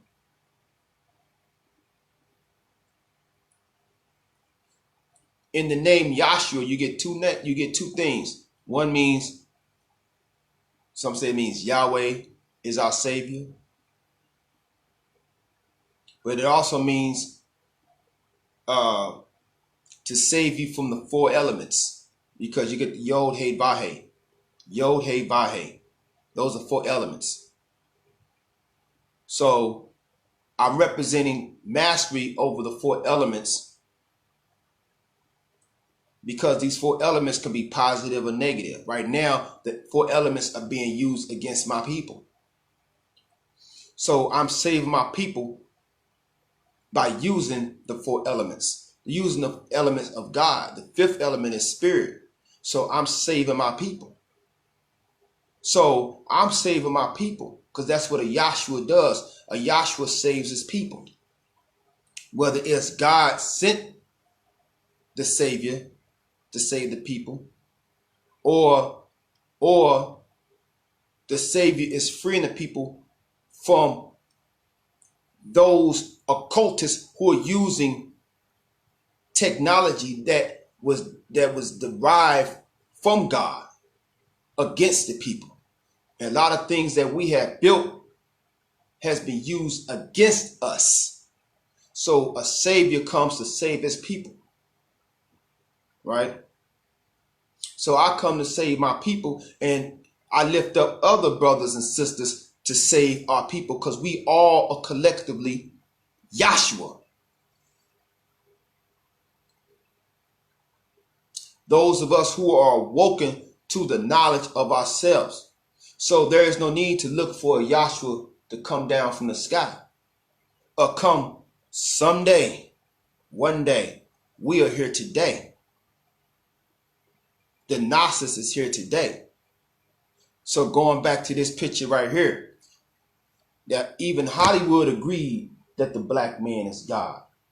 Even Hollywood agreed that the black man is God. You know, even they agree with the Bruce Almighty.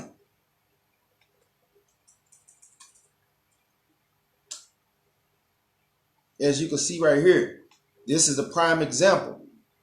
This is a prime example of what I'm talking about. See, it was God who even Hollywood wrote as God. It was Hollywood who wrote him as God right here, right? So it was God who gave power to those who rule today. It was God who, as a black man, gave power to those who rule the world today. So when I first started off my sermon, I said to you that Adam was made a god. Adam was made a god. Adam was made a god. God means gift of dominion. But Adam, as it said, he tripped.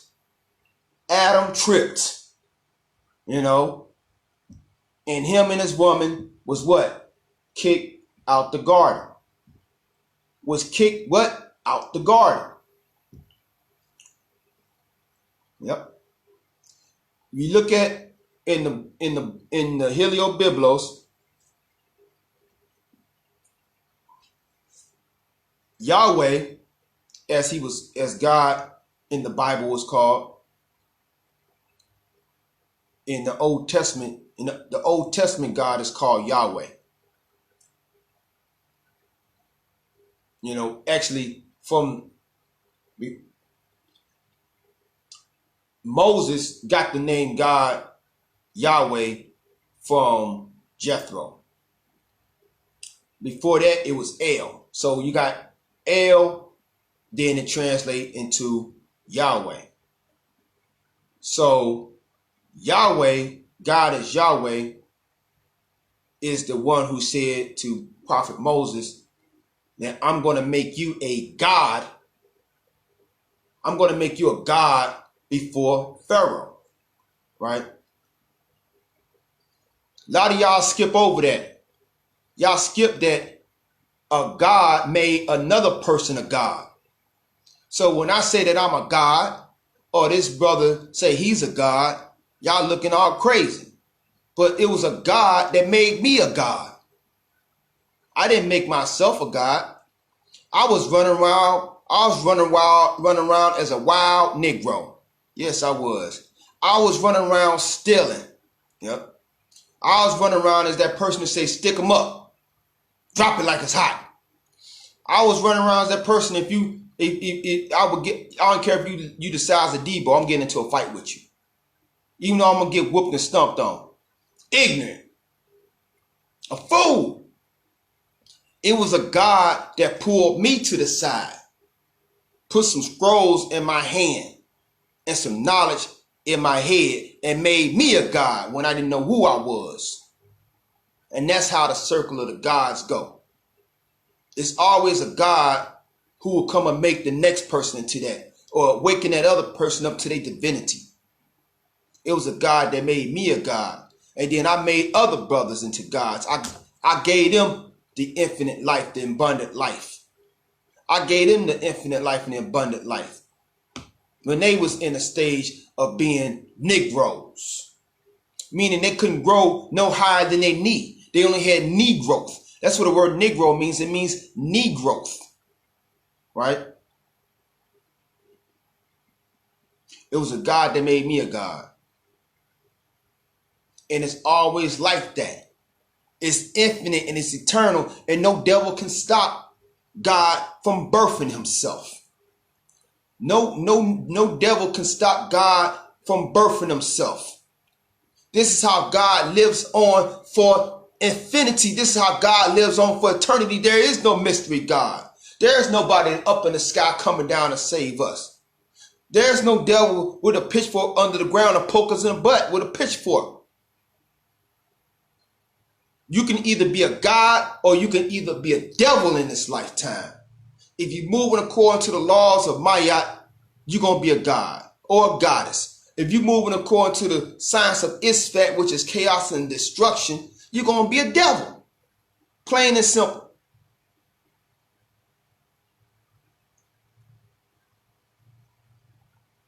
But because the majority of my people, I ain't speaking about nobody else people, but the majority of my people, they can't see the difference between man being a god or being a devil. They took a lot of y'all done took the vaccines from the devils in 3-piece suits. A lot of y'all done took the vaccine from these devils in 3-piece suits. Just because they got the word doctor in their name. Just because they got the word senator and congressman in a name, president in a name. Just like in the book of Hosea said, my people are destroyed for lack of knowledge. But Hollywood know who God is. So as Adam was given the gift of dominion over here, Jim Carrey, right, playing Bruce, he was having a horrible time, and God popped up as a black man and gave him the power to be what? God gave him the power to be what? God, right here, not a mystery God, not a long white beard and some sandals. God gave him the power to be God. Y'all don't like what I just said. But see, if God want to manifest himself as any race of person, he has the power to do so. He can manifest as any race of person. You can't say jack. Y'all ain't hear me. Y'all ain't hear me. Yeah, I'm in my feelings right now. I'm in my feelings right now. I'm in my feelings. I'm in my feelings. If this black God, who is the universe, who is time and space, if he wants to manifest as any race of people, he has the power to do so. Just like you see the infinite colors coming out of cosmic space, making all these different galaxies and all these different star systems and solar systems of all different colors, they all come from that black source. And all will return from which it came from. All will return. So he ain't caught up. We ain't caught up. We ain't caught up on no skin color. Because just like God can manifest as all different races of people, so could a damn devil. The devils of all races. Feel me? So God, right here, according to this Hollywood movie, Bruce Almighty, God, played by Morgan Freeman, gave him power to be God temporarily. Not forever. Not forever, forever, ever, forever, ever. Not forever. Just for a little bit of time. Just for a little bit of time. You say how much time? 33 degrees amount of time. Only 33 degrees amount of time. So once those degrees are all the way gone, the lights is going off. The banking system is done. The law enforcement of the day is done. The technology of the day is done. The currency is done. You can see the end by the currency. Look at the US dollar. It's dead. This is why they're trying to sabotage Bitcoin. They're trying to sabotage Bitcoin because they know that the currency is dead. And that's one thing I want to get off of too. We need to exodus from that currency.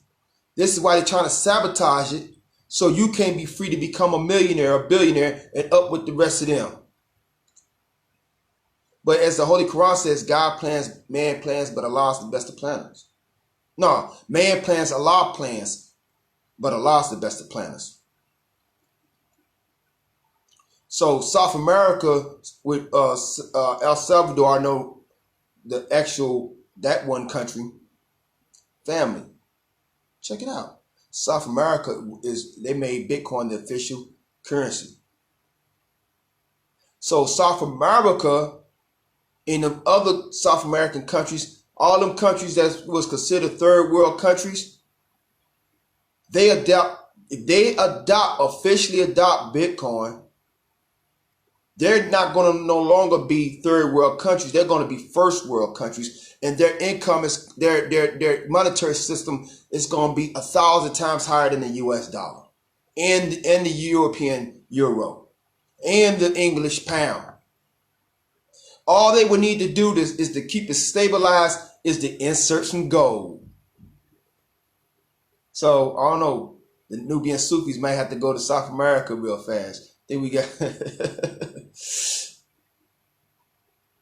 because see, people like Elon Musk, who's a part of the elite, with Bill Gates giving a charge on telling people, don't trust Bitcoin, get away from Bitcoin. Of course, you oil tycoons and you those who inherited your millions from plantations, slave plantations. Y'all still rich off of slave plantation money. You still rich off of all that you took from wars. You still rich off of people working in your factories. Hell yeah, you don't want nobody to go into no cryptocurrency, no Bitcoin, because you don't want the people to be up there where you at. And the capitalist philosophy is there's gotta be poor in order to be rich. But in the communalist ideology, meaning tribal, or more like nationalistic. Let me put it in street terminology. I'm gonna put it what I saw in a Biggie Smalls movie when his homeboy was getting ready to take the rap from him, for Biggie. He said, "Look, you better go and get this record deal, man. You better come up, man. I'm gonna take this weight because of when one nigga come up, we all come up." So just put naga. Let's put the word. Get rid of the word nigga and put the word naga. When one naga come up, we all come up. When one God come up, we all come up. I get wealthy, we all get wealthy. That's what cryptocurrency is about. That's what cryptocurrency is, a way that we can make money without having to work for nobody. Y'all don't like that wants to be elites over the people, like Elon Musk. Put money into the game with secret stock that's going to skyrocket once the game gets ruined. I ain't messing with Bitcoin no more. All of a sudden it drops from 60 grand down to 37 grand. Try to sabotage it. Try to sabotage your freedom to be financially liberated, because they only able to maintain their wealth off of slave labor.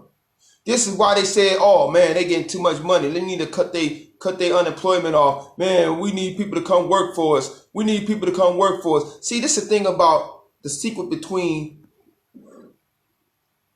wealthy people, paper wealth people, or the secret between a lot of the wealthy people.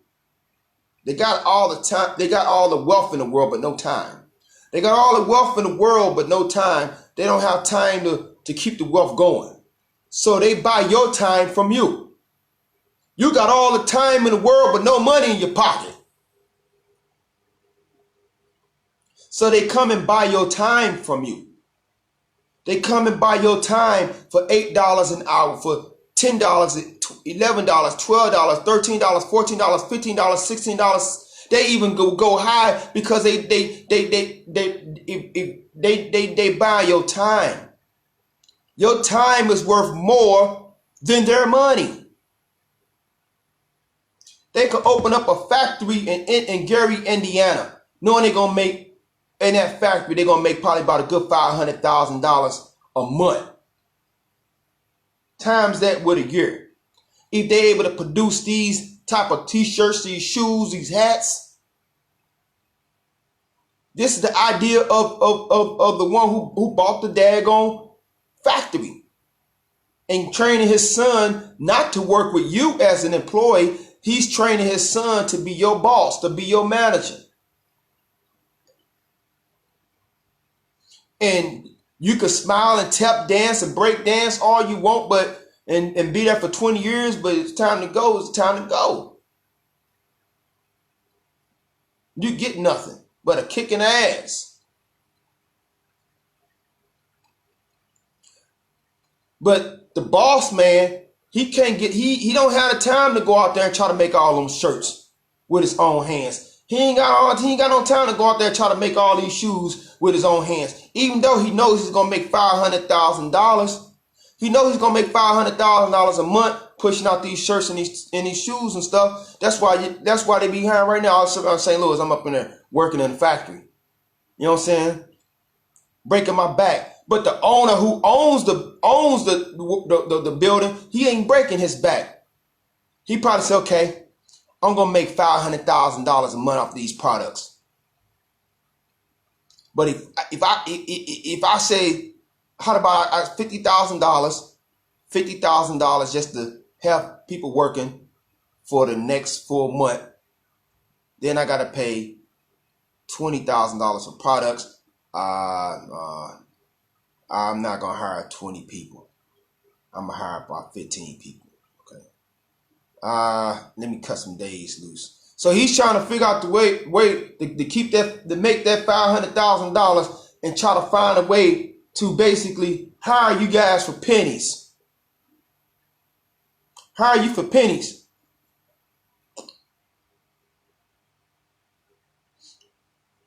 But he needs your muscles. Just like those who own the plantations needed muscles of black slaves because they wasn't going to get out there and pick that damn cotton. But we're dealing with universal slavery today, family. The universal slavery is everybody of all races of people and religions that's in these jobs. You are all slaves. And they say, cut off their unemployment. We need to get them back in the plantations. So you could be white as snow and say, man, I'm a white man. I'm not a slave. But you better go punch the clock on somebody that could fire you tomorrow. They need your muscles, white man. They need your muscles, Latino man. They need your muscles, Arab man. They need your muscles, black man. They need your muscles. So this is why they want to stop what is a part of the Aquarian age economics. The Aquarius, we are in the age of Aquarius, right? The Dionysian age of Aquarius, where the shackles are being bursted, right? They see the shackles being bursted and they're trying to stop it. So let's go back to this. God, as a black man, gave power to Bruce Almighty. And he took his power as God and he was off the chain with it. They had a Yahoo, it was a Yahweh, instead of Yahoo, he was answering people prayers and let everybody win a lotto, and he did something, pointed at the dog went peed in the toilet. He looked at his woman, made her breast get bigger. You know what I'm saying? He was off the chain with his powers until in the end of the movie, he get hit by a truck, he got killed. He hit by a truck. And God said, okay, time for me to get my powers back. Time for me to get my powers back. So as we seen that everybody was given a chance to rule. The original people always ruled this planet Earth. There was a time on this planet Earth where there was nothing but black. That's the Holy Quran says, wherever you turn, east or west is the face of Allah, or the face of God, or Amun-Ra, or Jah. Everywhere you turn. But due to one of our scientists,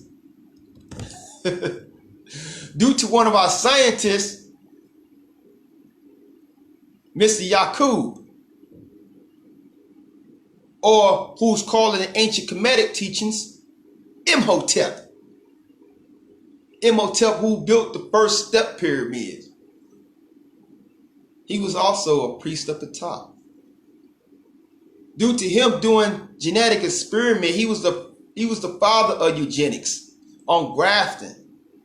Due to him, other people came about on the earth. Different races of people came out on the earth.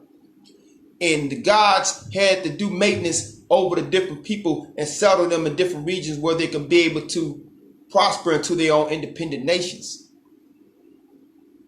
So if you look at the ancient records, all around the world, the tribal people, they say the gods came down and created us. The gods came down and created the planets. The gods came down and created us. The gods built the first cities. And you got these ancient priests and high priests and priestesses paying homage to these gods. Who are these gods? The gods of the original men and women of the planet Earth. The pre-Adamite men and women of the planet Earth. The Nubian people of the planet Earth. That's who the gods are that's written in those stones. That the ancient Mayans wrote about, that the ancient Aztecs wrote about, that the ancient Greeks wrote about when they said the Olympians. Who are those Olympians? Who are the Olympians for real? Zeus was a black man.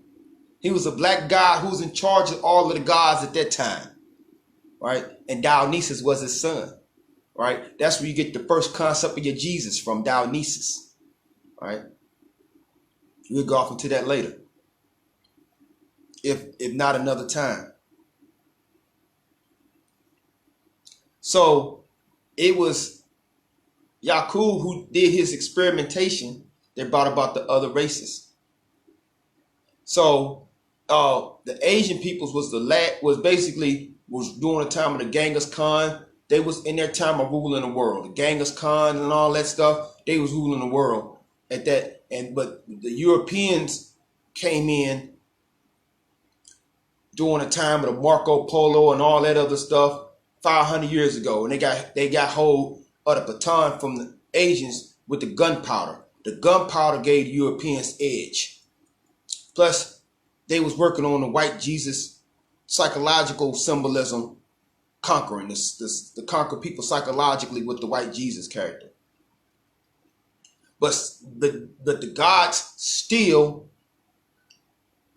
was ruling, but in incognito. That's why we say Amen, meaning hidden. Amen, meaning hidden. Ra, meaning divine ruler, meaning God.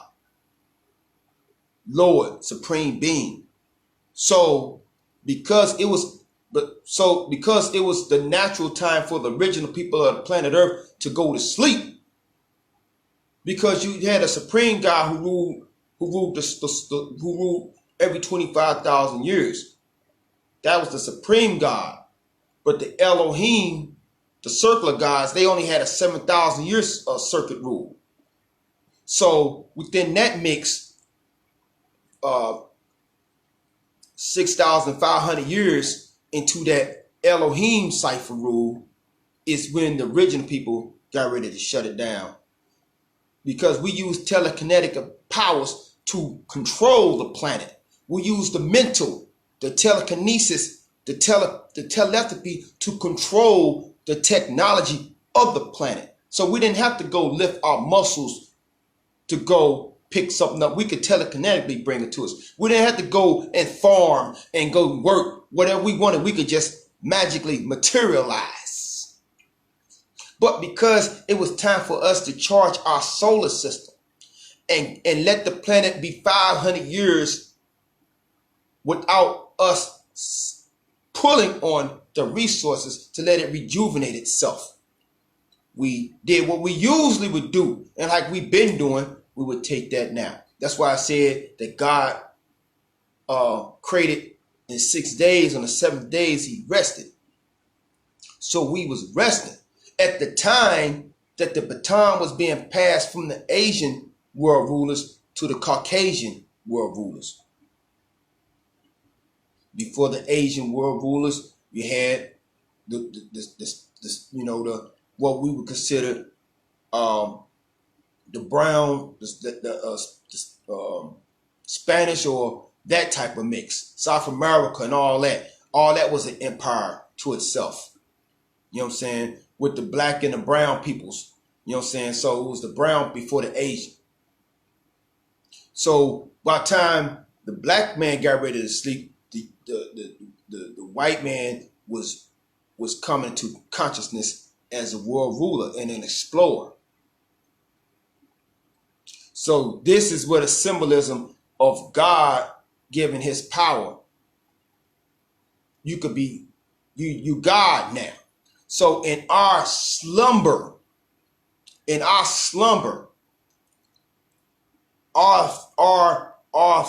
crown as being God was taken and put on another head. Our robes as God was taken off and we was naked and was putting on somebody else. Our thrones, everything, someone else was being God in our slumber. But they did not do a good job being God.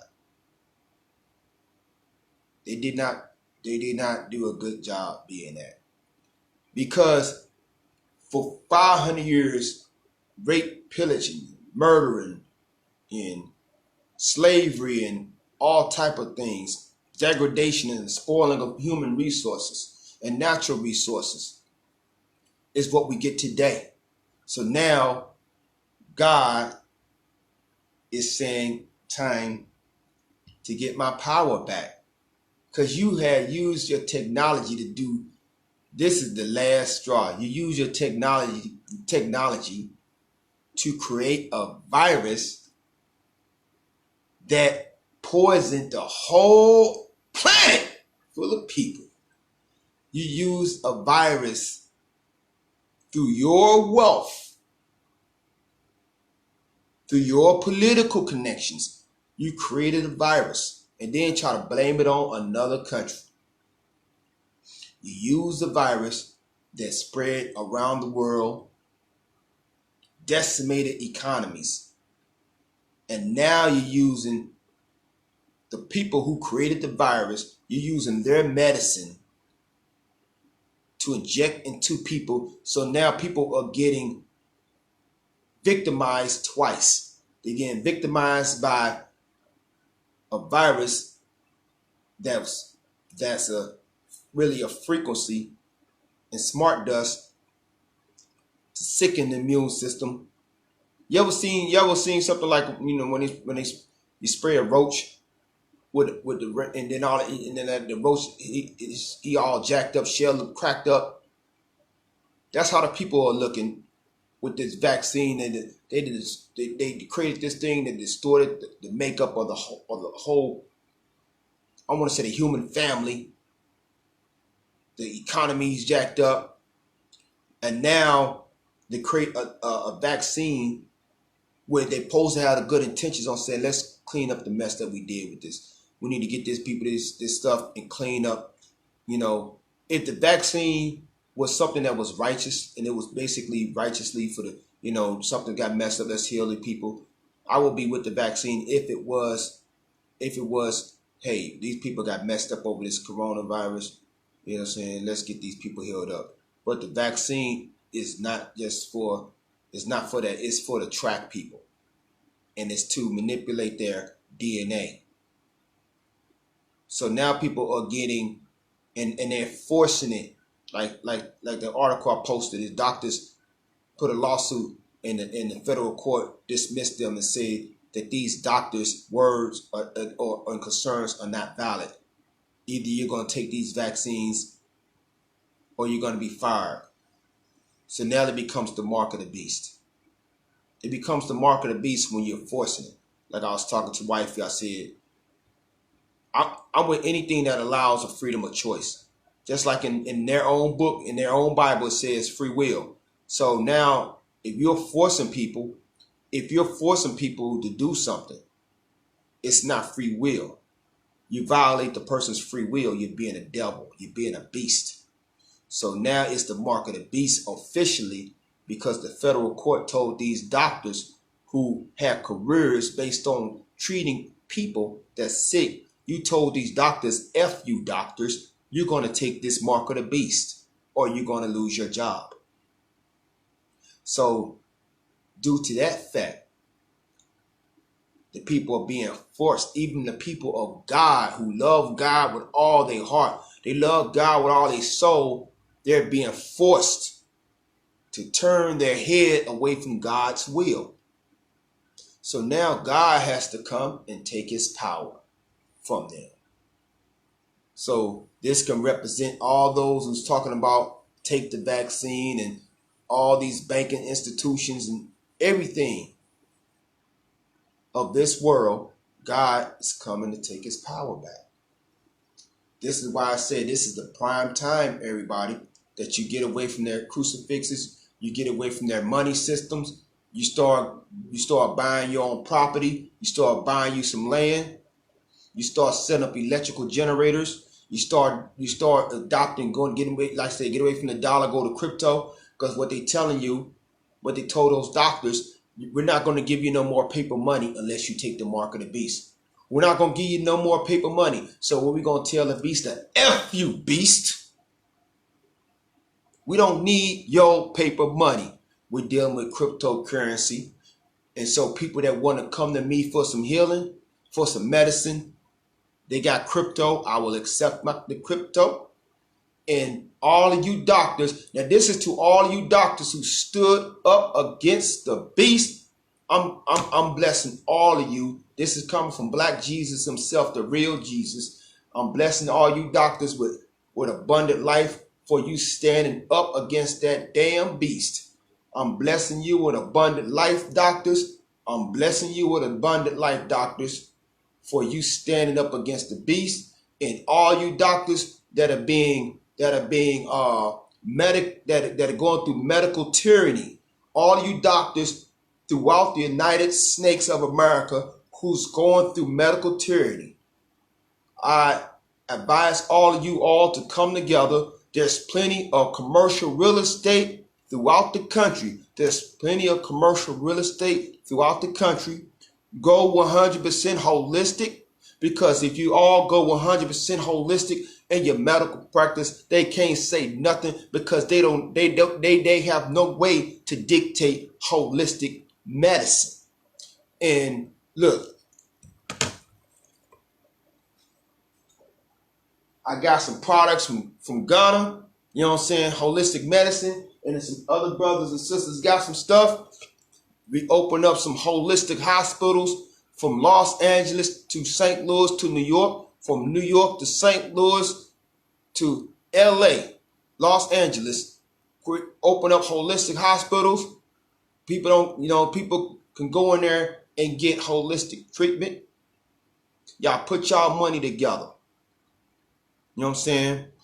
Go into crypto and translate your money into crypto. And it won't even hurt to give some free treatment to people if they don't got insurance. It'll even be good to do that every now and then. But you don't have, we in the days of liberation. So what the beast is trying to do is make everybody else take the mark of the beast and threaten your livelihood. So you don't have to go through that no more, family. It's a new day. It's a new day and time. And those who are trying to force you to go against yourself, you have the freedom now, the financial freedom, to take an alternative route, as well as journey into a whole new world.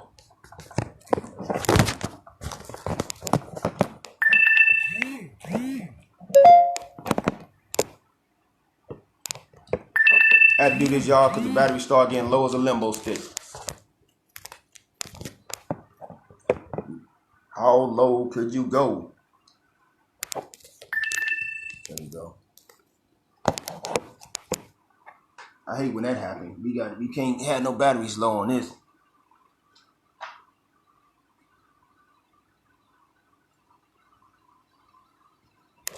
Give me a second, get this together. There we go.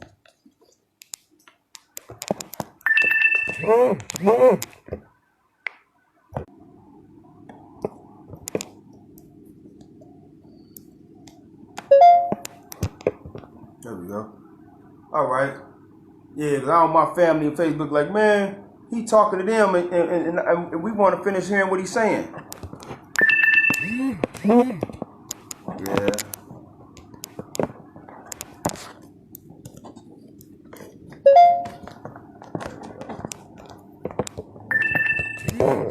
Doing it again. Trying to keep the flow going, y'all.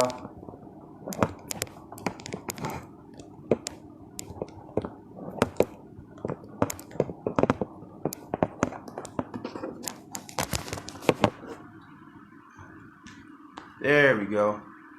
There we go. There we go. There we go. That was a little workout right there. Back to the manuscript. So for you doctors out there who are not taking the mark of the beast, you got enough paper to come together across the country, form a national holistic medicine doctor and nurse union or organization, and start treating our people. Start treating all the people. And there are antiviral remedies like this right here. Chief Nana Ogana, he lets me know that this is actually this is called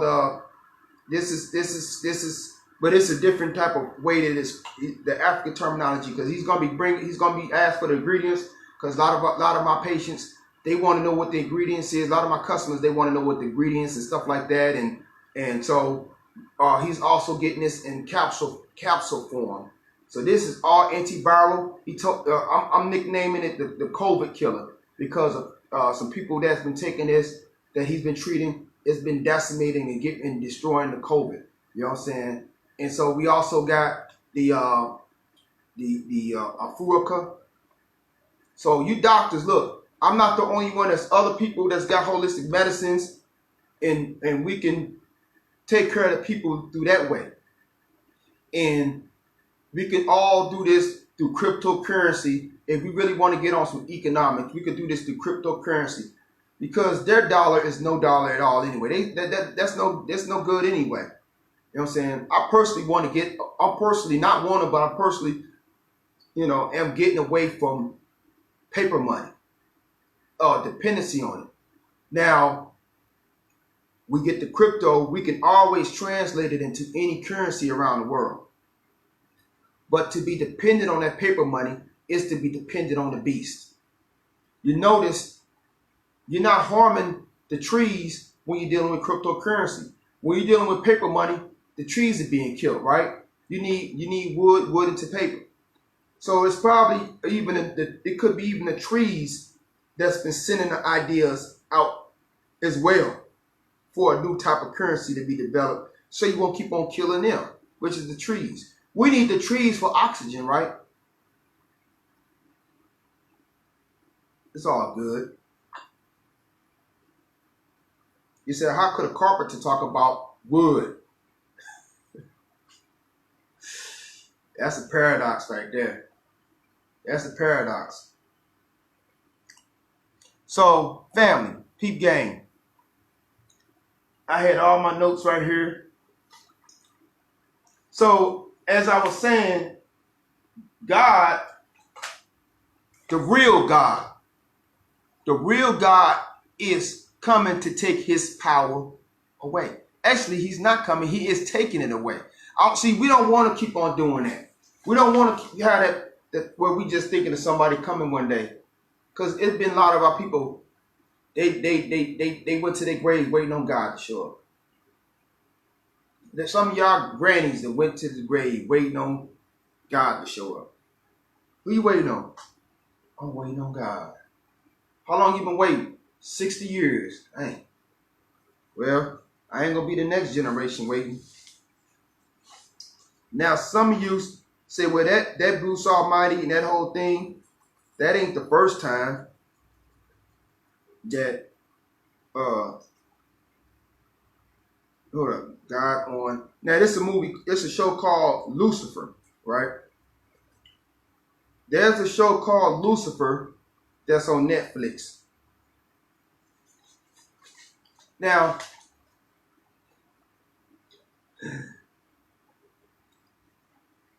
we say the black man is God, right? Black people don't believe that they God. Black people don't believe that we God. We are God. We are God. Some people don't like what I just said. But I showed you how the ancient Kemetic people saw God. But we have been taught since slavery to be the opposite of who we are. We are God.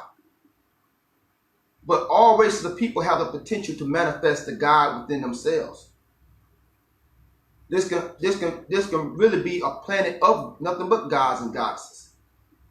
And if this has become a planet of gods and goddesses, then beasts, devils, and Satans will have a place to exist. But when I say the black man is God, and they say, man, that Morgan Freeman, that was just a daggone movie. That ain't real. God still ain't black. But hold up. Then if God is not black, then why, when I look at this more, I went to look at the show Lucifer, right? Because I was curious, like, why they make a TV show called Lucifer? Got this white guy, his name is Lucifer. And I ain't like, why they make this? Then all of a sudden, I'm looking at the Netflix, and then I see a black man, and then I see, hold up, what's this? I click it, it said God. I said, what? Now, y'all remember this guy right here? Tell me y'all don't remember this guy. This brother right here. Now, you know he's got a thick voice. When you think about God, I ain't talking about Jesus, who's supposed to be the son. I'm talking about God.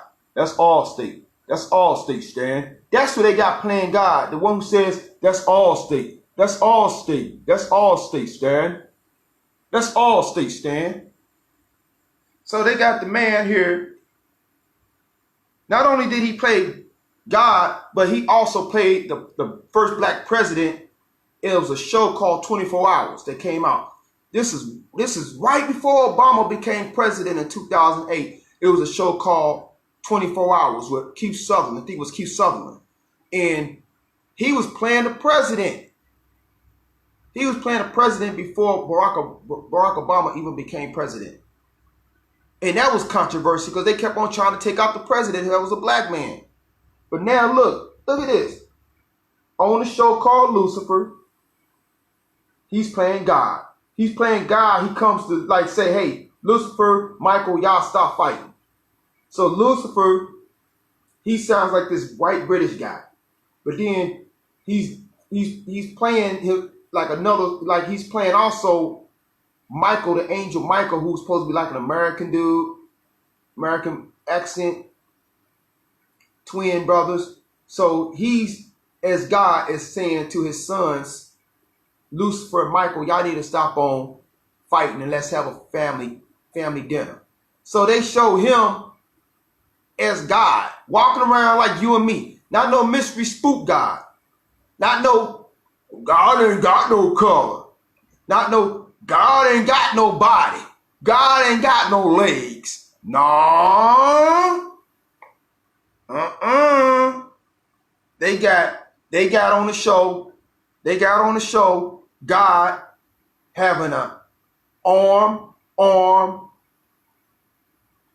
He got a. Well, make sure I got my alphabets right, because I'm getting so hyped up. And when you recording stuff, you can't go back and change nothing. So they got God as having a arm, leg, arm, head. A arm, leg, arm, head. That's how they got him. A arm, leg, arm, head. God. Arm, leg, arm, head. Or what Big Daddy Kane said. Arm, leg, arm, head.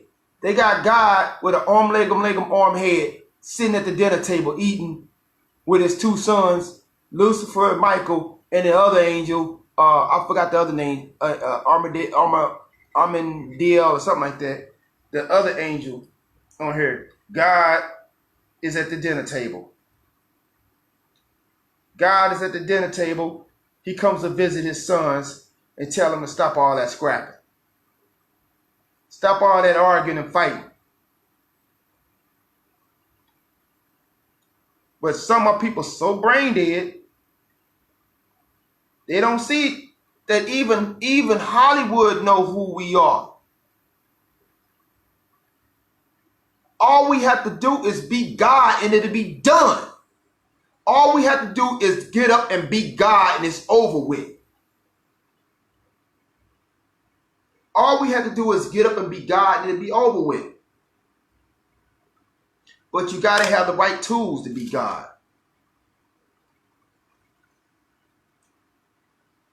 You got to have the right tools to be God. That as it said, who makes it rain, sleet, snow, hail, and earthquake? Who makes it rain, sleet, snow, hail, and earthquake? The Son of Man makes it rain, sleet, snow, hail, and earthquake. So you got to have your tools. How you going to make it rain without a rain stick? How you going to make it rain without a rain stick?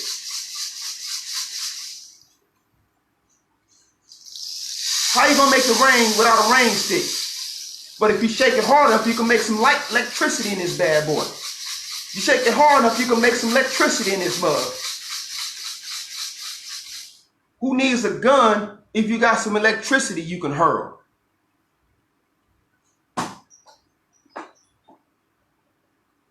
Infinite powers that we possess, even Hollywood knows it. But they're going to keep on putting these movies out. The X-Men, the Avengers. Until you understand they're talking about you. And you're going to keep getting your ass kicked in by the police, beat down, hung. You're going to keep on going to the job, working like a Hebrew slave, kicked in the ass, fired, rehired, kicked in the ass again, fired, rehired, kicked in the ass again, fired, rehired, kicked in the ass again, and then you be laying out on the curb, burnt out. You're going to be buying and renting, making somebody else rich. You're going to go vote for somebody who said, hey, black people, come vote for me. Go vote for me, and I'm going to make it better for you. Next thing you know it, the voting is over with, and somebody else get the blessing. Somebody else get the political blessing, the other political favor.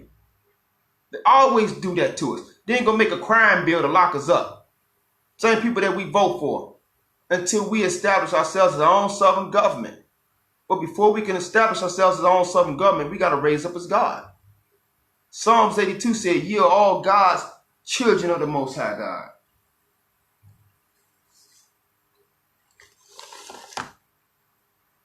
The murders and deaths are going to continue to go on in Black St. Louis and Black Chicago and Black Memphis and Black Atlanta, Black New York, Black Miami, if I didn't mention it already, Black Detroit, Black LA, and every major Black demographics until we stand up as God. Until we stand up as gods and goddesses. So when I'm saying God, I'm saying as a collection, as a nation of gods and goddesses, and enforce Mayat in the land. We cannot keep on trying to use slavery religion because it ain't working. We can't use weak, watered down, fake gods because it's not going to work. Those have been used as tools to keep us deaf, dumb, and blind as a bat.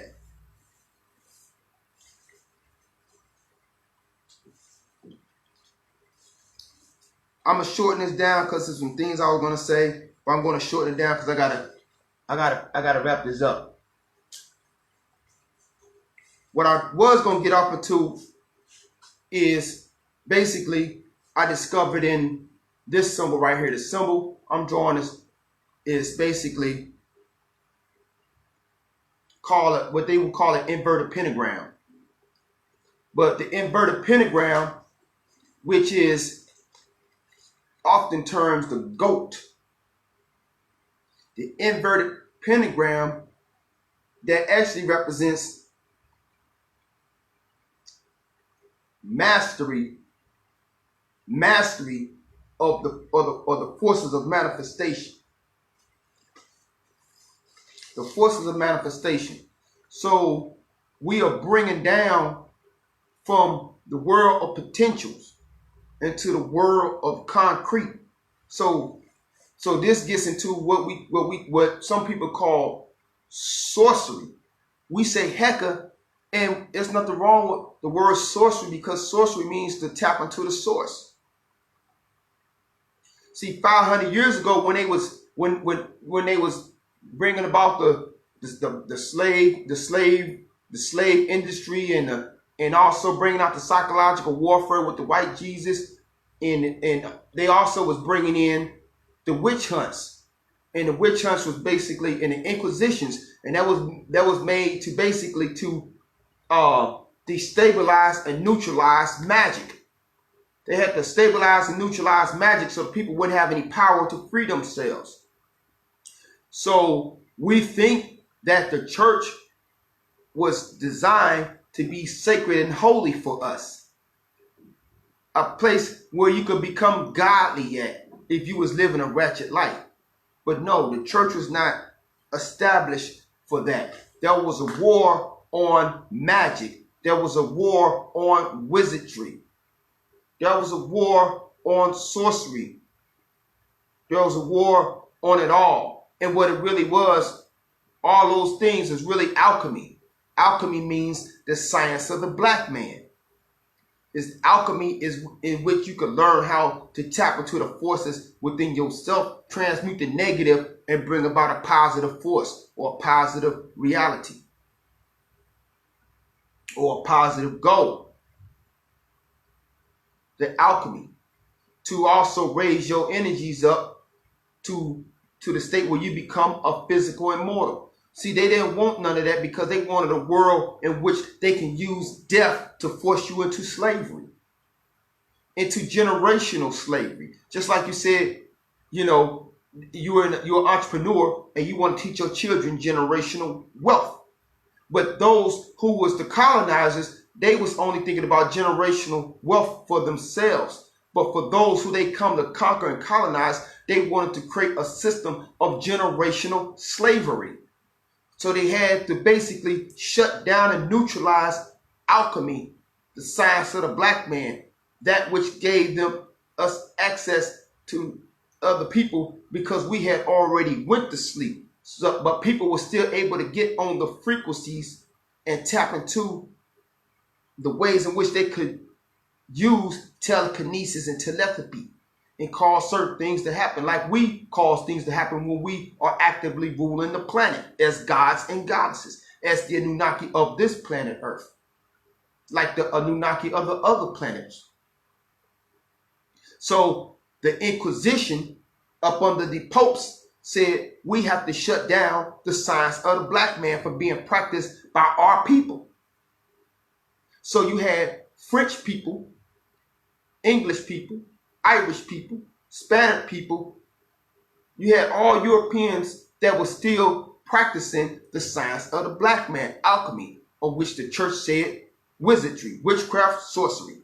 So they could not have people practicing this, especially with the people that they was bringing in from Africa that was masters of those magical sciences. they had to bring in a religion that was no religion at all. They had to bring in something that would be kryptonite to the Superman within the people, right? The Superwoman within the people, right? They had to bring in that kryptonite. So the church was not established to be something sacred for you or me. It was created to be a neutralizer. It was created to be that kryptonite, right? To keep you from flying physically. You could fly mentally all day long, but not physically. Mentally, not physically. So the way that the church was built, they were built by Freemasons. The Freemasons were into the occult. They knew about astronomy, astrology, the Kabbalah, and all this, numerology, geomancy. They knew about all this stuff. So they created the reverse. If you know anything about Feng Shui in China, when you go to a practitioner's house, certain things is put in a certain type of way, couches and chairs, and it brings about a good flow of chi. But what these Freemasons did, they wanted to create the opposite of a good flow of chi. They wanted to create something that would push away chi-inspired concepts and ideas and make and block all magical energies and all magical knowledge. So they built these churches to basically neutralize any telekinetic abilities, any telepathic abilities, any teleportational abilities that's within that person. So a so-called witch or a priestess will go into that church and their powers will be cut off. A so-called wizard will go into that church and their powers will be cut off. And they don't know why their powers are being cut off. Why stuff's not working. But they got the idea from the Arabs, because the Arabs went after the lands that was inhabited by the Nubian Magi of the day. And these Nubian Magi, or these Nubiansufi Magi, were called genies. So they created their mosque the same way, where it'll be a neutralizer of magic, of Heka. So if they can neutralize the magic, they would be able to conquer better. They could conquer with the theology on one hand and threat of gun in the other hand. And because the people cut off from the Heka could not access the formulas to be able to manifest a thunderstorm at their enemy, or disappear if an enemy come out with ropes and try to, like how they do the ropes on the brothers and sisters in Africa, on the majority of our ancestors that was in that continent. Through the ropes, we could not teleport because our magic was cut off. So we just physical. We couldn't teleport. We couldn't genie blink out of nowhere. So by them neutralizing, and when they converted, go into Africa and they see a king, and the king got an and they say, oh, you need to put that down. You're not going to go to heaven. You're going to hell if you got that in your hand. That's a pagan symbol. Put that down and get this crucifix right here. And this our God right here. He looked like you. Don't worry about it. That's Jesus. That's Jesus? Oh, he looked like you. Don't worry about it. The color don't matter. You know what I'm saying? And this is how they was converting the kings and some of the queens of Africa to take on the death symbol and to take on a God that looked like the people that was coming to take over. And once they did that, they neutralized the magic of that area. So a lot of wizards, a lot of wizards and witches could not disappear. A lot of shamans could not escape because their magic was neutralized. But the magic went within. That's why you got over in Haiti. The Haiti, they start using that magic. They use their magic to get free. Yeah, they did. Some say it was called voodoo. You can call it whatever you want to call it. And you look at the Haiti, some of the gods come from the Yoruba. Oshun, Shango, you know what I'm saying? Oya. And then in South America, you got some of those same Yoruba gods. So even though they may have neutralized it, we kept the magic deep within us anyway.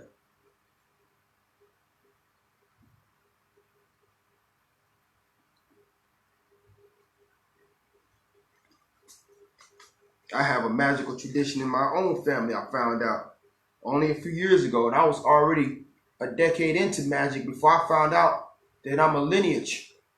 I'm a lineage sorcerer.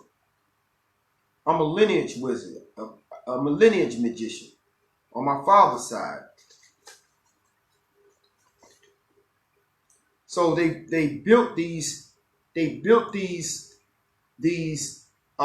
churches to destabilize, to send out a frequency to stabilize, whereas the Magi had temples that harnessed cosmic energy from the earth, from the universe, and planetary energy from the earth. So that's one thing y'all need to understand, that it was basically is what the Jesus of the Bible or the Paleo-Biblists called the synagogue of Satan. So they was built to be destabilizing.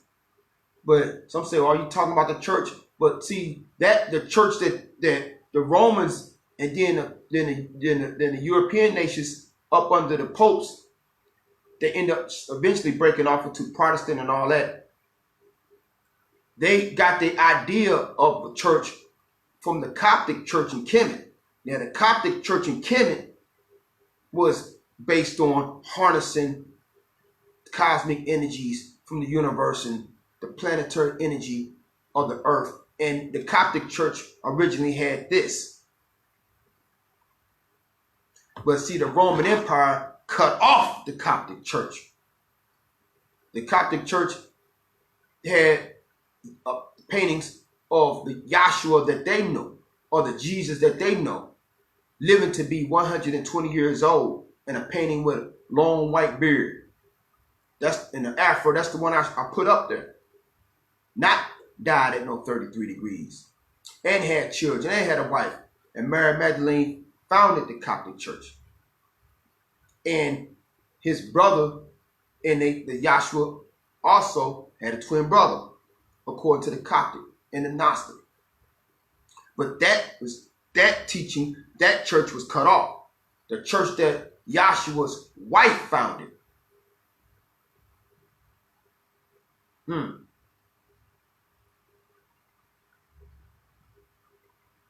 So a church that was representing the is what we talking about, going to the pastors to get the pastors on the Coptic level.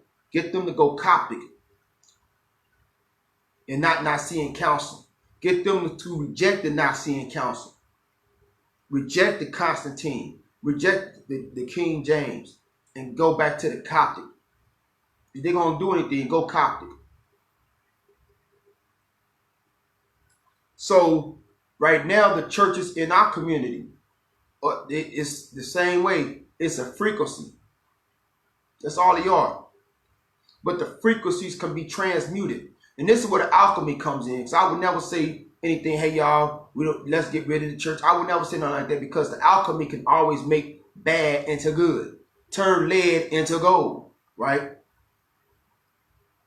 You can take the most thuggish dude down the street, get the right wisdom to him, and he's suit and tie businessman, cleaning up the community. It's all about the alchemy.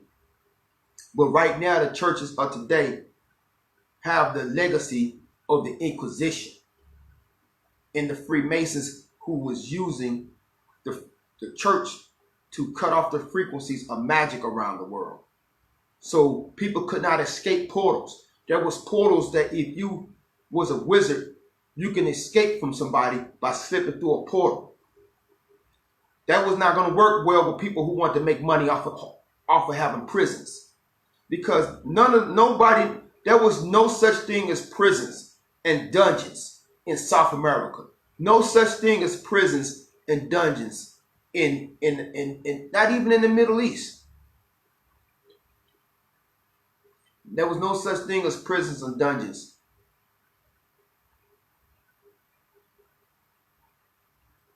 That all came out of Europe. Well, what's the name? They was in jail. Peter, Paul. That's because they was in Europe. They would. They was in European territory, and the Romans came here and built. The Romans came here with all that idea of prisons and jails and all that. That came from that. That idea was even alien to the so-called Native Americans here. They just kicked you off the village if you kept breaking the law. Kicked you out. They didn't keep you confined in the village with them, and you're a lawbreaker. You breaking my yacht. They just threw you out. Like we got to do with some of these dudes, young dudes shooting up the neighborhood. Then you're going to rob and shoot somebody up in the neighborhood and then run back to your baby mama house and eat a bowl of cereal. Now we're going to be there at your baby mama house waiting on you. You're going to rob and shoot and kill somebody. Then you're going to run back to your mama house, eat a bowl of cereal. Now we're going to be at the mama house. And the way we're going to be at the mama house because we own the house, we own the property in which your mama stay at. We own the city blocks. What you owe is what you enforce the law on. That's why the police is quick to come to certain areas because the city owns those areas. And the police work for the city. They're not coming to defend people from you in the community. They coming because you messing up the property value with all that shooting and killing that these owners that owns the municipalities, they own it. They trying to make tourist money. They trying to get tourists to come and check out St. Louis, and you a nappy-head nigga going shooting up shit, shooting up the block, shooting up everything, and making tourists take their money to another city. So they gotta come and lock you up because you don't have the discipline to know, hold up, I'm eventually gonna go to jail if I keep doing this. I'm eventually gonna get popped up because I'm gonna shoot somebody and not even know that they got a cousin that may go to the same school I'm going to, or they may got a cousin that go to the same job that I'm gonna go clock in at. You know what I'm saying? But they don't care about none of that nigga stuff. They gonna come and get you off the streets so you won't mess their money up.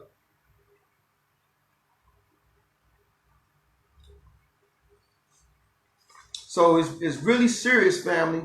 It's really serious that we understand what's going on with these frequencies. The crucifix, as I said before, the crucifix is a war spell itself. The thing with the crucifix and what the crucifix is supposed to have done is the crucifix is supposed to inspire self-destruction. On one end, it does kind of way it destabilizes magic, but it's really supposed to inspire self-destruction. This is why Constantine, it was a story that Constantine had a dream and he saw the cross. I ain't talking about the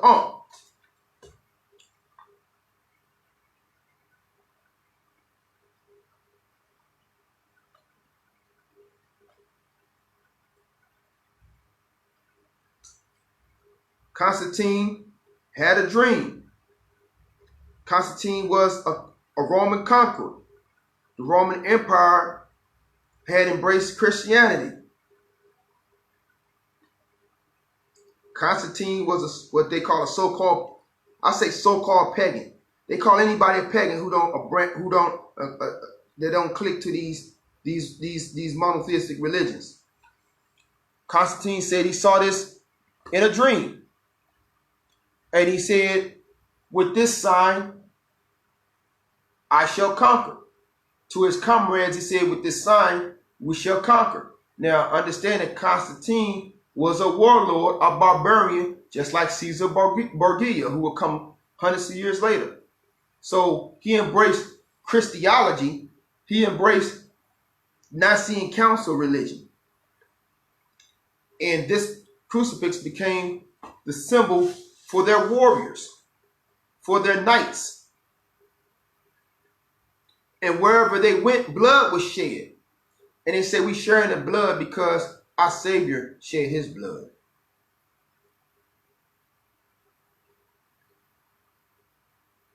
And they went to shed blood all over the world with that symbol.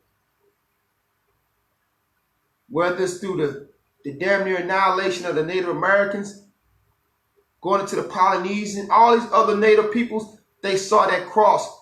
When they saw that cross, blood was spilled later on.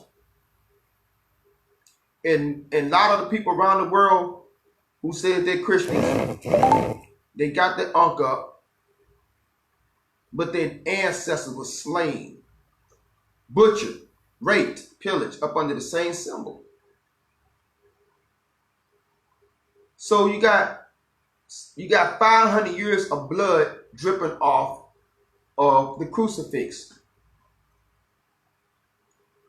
500 years of blood being spilled, or colonizers coming to the seven corners of the world, or not 7 corners, of 7 continents. You know what I'm saying? 4 corners of the world, I mean. But they going everywhere with the symbol and murdering and killing and taking land under that symbol.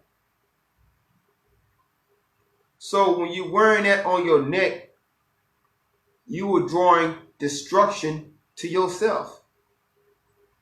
You are drawing destruction to yourself. You are drawing the total of 500 years of pillaging and raping and murdering to yourself and to your community.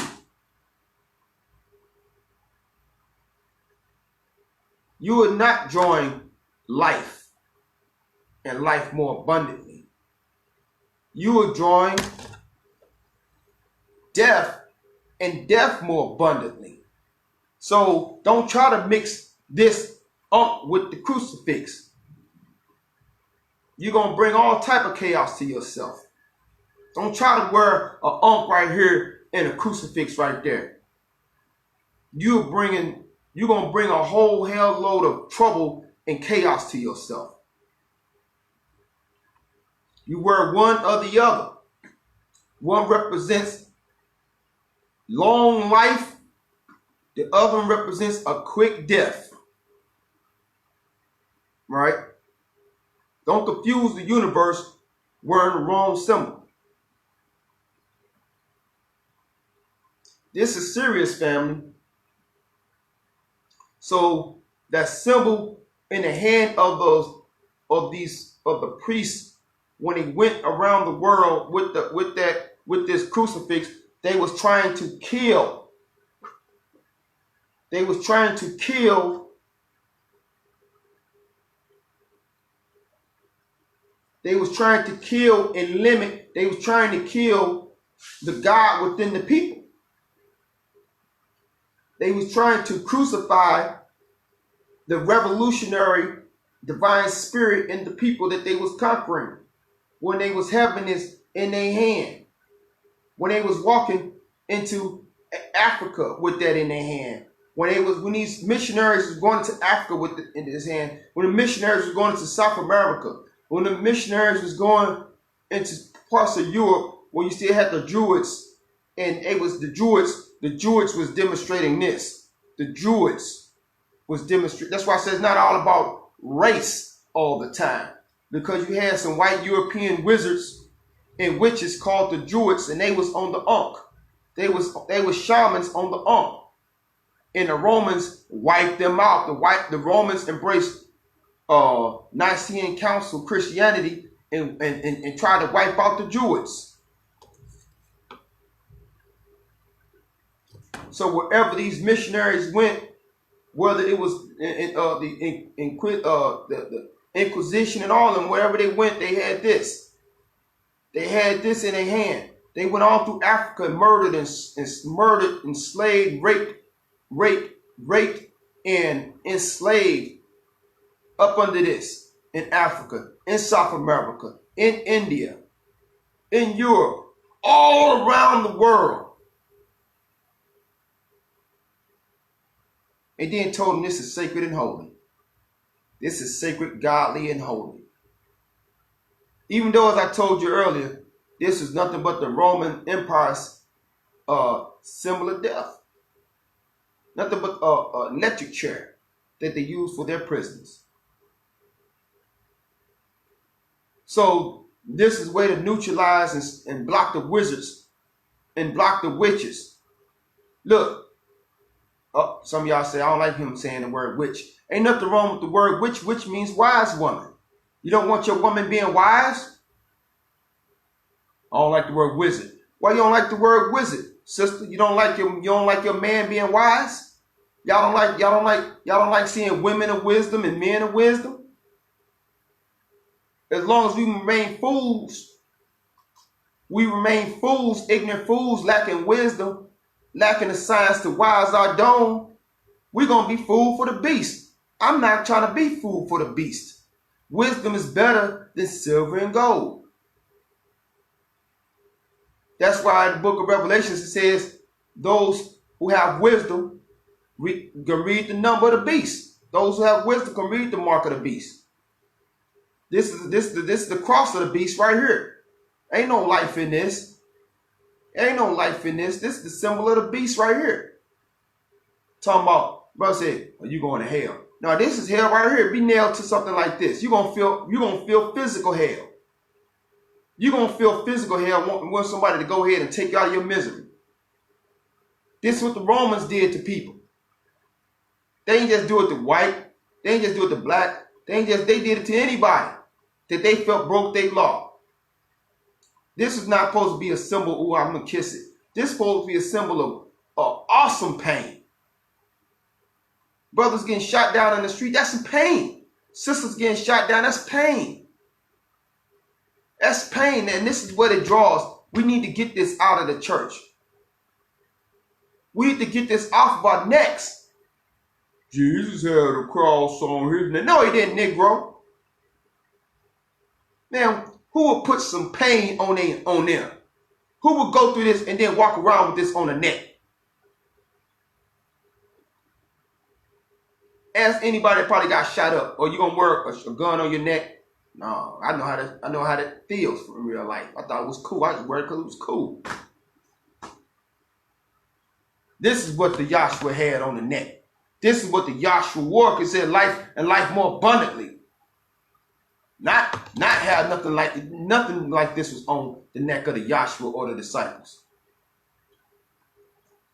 But this is where the colonizers went, and wherever they went, bloodshed.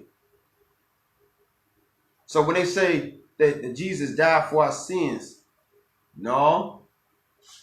Our ancestors who were slain by those who was the missionaries with their soldiers, they died for their wicked sins, for the sins of those colonizers who want to take the land from them. And it wasn't a volunteer death. They forcefully died for somebody else's sins or bad karma. Forcefully died. We have been forcefully dying for someone else's sins, for Caesar Borgia's sins. So we must do something about that, because this also serves as a neutralizer. But not just neutralizer. It's also a limitator. So mainly every man, woman, and child on this planet Earth, if they're left alone to a clean and wholesome environment, no toxins in the atmosphere, surrounded by nature, following the laws of Mayat, you can develop those hecker powers within yourself, telekinesis, telepathy, and all that. You can develop those abilities. You know what I'm saying? But this symbol serves to bind and limit you to being a mortal man or a mortal woman. It crucifies you to time and space. It crucifies you to the laws of gravity. It crucifies you to the laws of physics. It crucifies you to someone else's money. When you're working at that job and you say, man, I want to be an artist, or I want to be a painter. That's what I want to be. I want to be a painter. And now you got ideas to paint a planet in your mind. But guess what? You're in a warehouse flipping those boxes, stuffing those boxes. You're like, oh man, I got 4 more hours to go. Man, I want to hear him get home. And I want to hear him get home and draw that painting before I lose the idea. You being nailed to the cross. Or you in an 8-hour shift and you can't move. Your hands is nailed. Or you're a rapper, but you're a spiritual rap artist. You're a God MC. You got rhymes coming through your head about, you know what I'm saying, the mothership, Unaki, chakras, you know what I'm saying, boxers, you know what I'm saying, going toe to toe like Mike Tyson, Dyson, you know, all these rhymes coming in your head. Your notepad is in your locker with your pen. And the flows is coming and you're trying to say the rhyme over and over again so you can remember. But you stacking them boxes, right? Or you flipping that burger, right? And somebody is looking at you to see if you're going to try to do a bathroom break.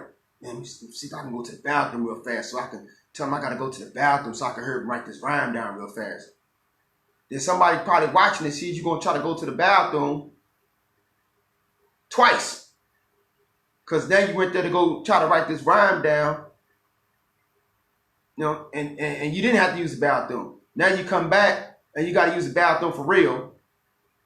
And you just went to the bathroom, dog. Oh, who is you? You my daddy. You ain't the boss. Now you got somebody ready to snitch on you. Because now you got another rhyme coming. And somebody, they just put on the speaker, only one 5-minute restroom break. So everybody that's listening, only one 5-minute lunch, 5-minute restroom break. So somebody dry snitched on you because you wouldn't heard that come through the intercom out of the blue. Now you got 5 hours to go before your lunch break hit. And you got these rhymes all jacked up in your head. You got all these rhymes. You got a whole song in your head, a whole hit song all stuffed in your dome piece, all stuffed in your kingdom. Like some furniture stuff, like a bunch of furniture in a warehouse, and you can't even drop the spatula flipping the burger. You can't even just pause and you're in a warehouse. You can't even just stop stacking the boxes and putting the little baby socks in there and the little shoes, because the man they trying to get their $500,000 a month I was talking to you about earlier. You can't even stop to go write that song down real fast. You're like, oh, damn, I got 8 more hours, 5 more hours. Then, time to get off work. Woo, man. You pull out your paper, and guess what? You forgot the damn rhyme. And you don't want to make up something to make up for it. But guess what? That song went right back to where? The womb of triple darkness. that potentially hit song went back to the womb of triple darkness. And you're mad because if you was able to make money from home, if you was able to stack up on some cryptocurrencies and Bitcoin, if you was able to do some entrepreneurism where you can not be nailed to the cross of your 9 to 5, but you got it on your neck. So you know, hey, you got it on your neck, right? Like attracts like. You gotta be careful of the symbolism you wear. So you nailed to the cross like the made up white man on your stick, on the cross. Now you're nailed to the cross. You can't get down to go punch the clock. I mean, you can't get down to go write your song. So it went back to the womb of triple darkness. Now you mad. A month later, or probably about 2 months later, let's say 2 months later, you in the car. We got a new song coming in. Oh man, new song. Cosmic principles and chakras. Now hold up, man. Hold up. What? That's my song. You didn't write it down. That's one. You didn't go into the studio and record it. That's 2. You didn't get the copyrighted. That's 3. But the most important thing, you didn't write it down. So those same rhymes that came to you from the universe, they came from Amun-Ra. Came from the universe, the cosmos, whatever. Somebody else's hands was free. So while you was like, dang, I gotta stack these boxes. Man, that rhyme sound good. They was probably meditating. Stop, check their online money. Okay, I made $200 for the day. I'm gonna keep on meditating. Ooh, what's that rhyme came to me? Their hands was free to write. And doing the same thing the next day. And the same thing the next day. Well, you stacking these boxes. All your creative juices. And you gotta realize, whenever you work at a 9 to 5, that's when you get all these creative ideas coming to you and you can't even do nothing because you nailed to the cross. Hey y'all, guess what? There's a festival going on. Man, they giving away free food, free clothes, free everything. It's going on. It's going on. It's a free festival. Ice Cube is here. For real? Yeah, Ice Cube, he here. Who else here? Nas here. Yeah, and they looking for some artists too. Who else here? Oh, they said Erykah Badu here too. Who else? Roots here. Oh man. Oh, and guess what? What? They right in our neighborhood. You need to get on down here. You can't go nowhere. You nailed to the cross. You nailed to the cross, right? You nailed. They limit you to time and space. This is how we felt during slavery. We couldn't go nowhere. We was limited to the cotton fields. We was limited to that shack. Our journeys was limited. Even after slavery, rolling into the industrial age, when blacks start leaving the South and start going into places like Chicago and New York and Gary, Indiana, Detroit, and so forth, even as far as Los Angeles, we start to be limited by this in the form of segregation. So those who said that they was representing this, they had their churches going and hallelujahs. They start limiting us through segregation.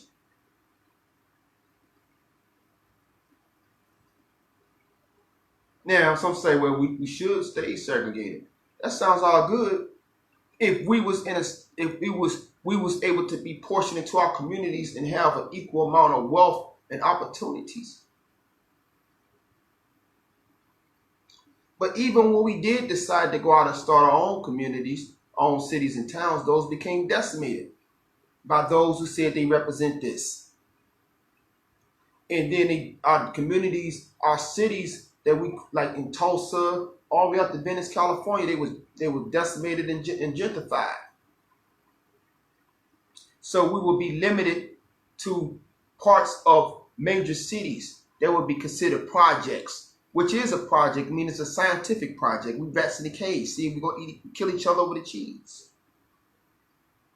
So we was limited to projects, to ghettos, limited up under those who said they represent this, but they are senators, they are governors.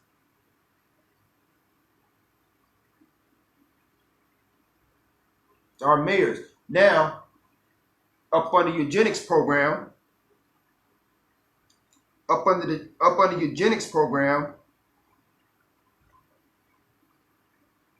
they want to limit our procreation, our power to give birth by sterilizing. Look in Indiana. Look what happened in Indiana. It is not mentioned that they had sterilization laws to incarcerate, to sterilize black people that was incarcerated. Native Americans also were sterilized too. So you had these sterilization laws. Look at it. Look, Google it. Sterilization laws. Sterilization laws. It was eugenics law. Eugenics was a law to sterilize black people. sterilize as many black people as possible to limit. And so you wonder why we down with the vaccine, because we understand that those agendas went from one generation to the next. Look at this. This is 1907 Indiana eugenics laws, but they also have the same thing in North Carolina to limit our birth, because they said, well, damn, they're not going to be making babies to work for. They're going to be making babies that's going to take our jobs and take over. So even when we get into the medical practice, matter of fact, I'm going to show you the main person that was involved with that. When you think about birth control was not originally for every woman. It was not made for every woman in the beginning. It was not made for every woman. It was only made for black women. Birth control was only originally designed for black women by Margaret Sanger, the one who was in charge of Planned Parenthood. They tried to limit. Yeah, she had 3 children. She had 3 children, no issue. She had over 3 children. I didn't even see that, y'all. So she had 3 children, Margaret Sanger. Yet she was trying to influence black women to get abortions. Yet she had 3 children. It was okay for her to have 3 children, but not for black women to have more than one child. So this Planned Parenthood is also a part of that crucifix. That Planned Parenthood was basically designed to depopulate the former black slaves that we was considered in the way of progress. She said in her statements Margaret Sanger said in one of her statements, addressing a crowd of prestigious white officials, that the word cannot get out. The word cannot get out that we want to destroy the Negro population. That came out of her mouth. And look who she is giving a lecture to, the Ku Klux Klan. The one who established Planned Parenthood. So all you black women who are going to Planned Parenthood, you are being basically a traitor to your own race, and you're helping to cause the genocide of your own race, and you're also helping to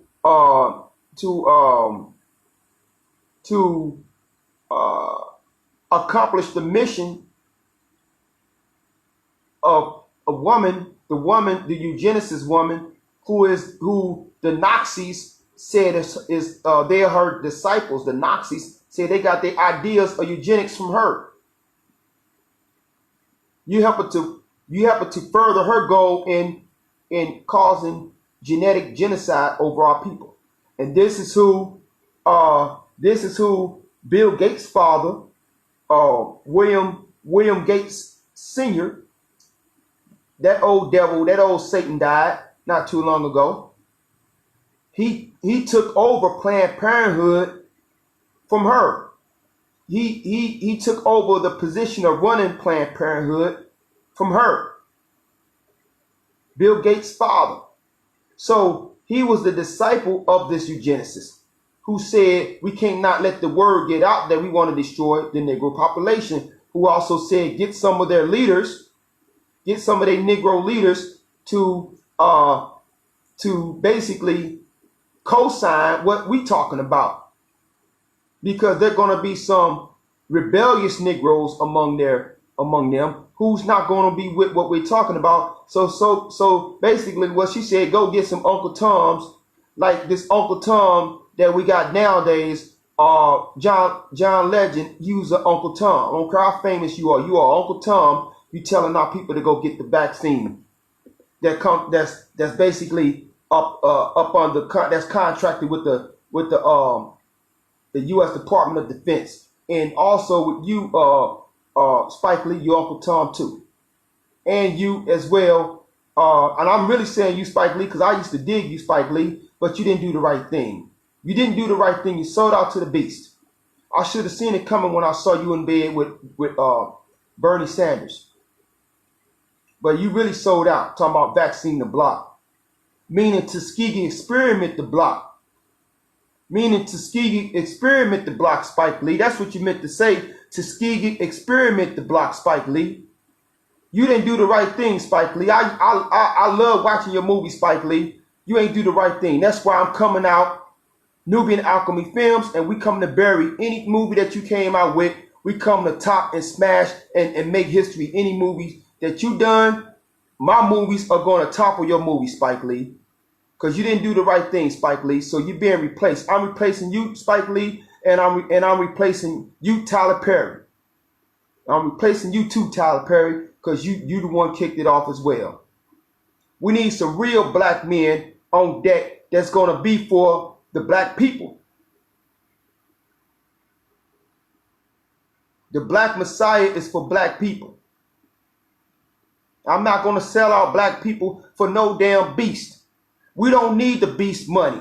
We can create our own money. So Bill Gates got the whole thing from his father, William Gates Sr., who took over Planned Parenthood. He took over Planned Parenthood, which was a eugenic operation to sterilize and depopulate the former slaves, so they would not outgrow the white populace of America. It was a scientific military operation disguised as a healthcare for poor, impoverished peoples. Because here you see her with the Ku Klux Klan. They say, well, we're gonna use lynchings. Our methods gonna be lynchings and gentrification methods. You know what I'm saying, to shut down what the former slaves create. And you go ahead and use the scientific methods, but see, we're gonna be the outward hates. We're gonna show hate outwardly, and we're gonna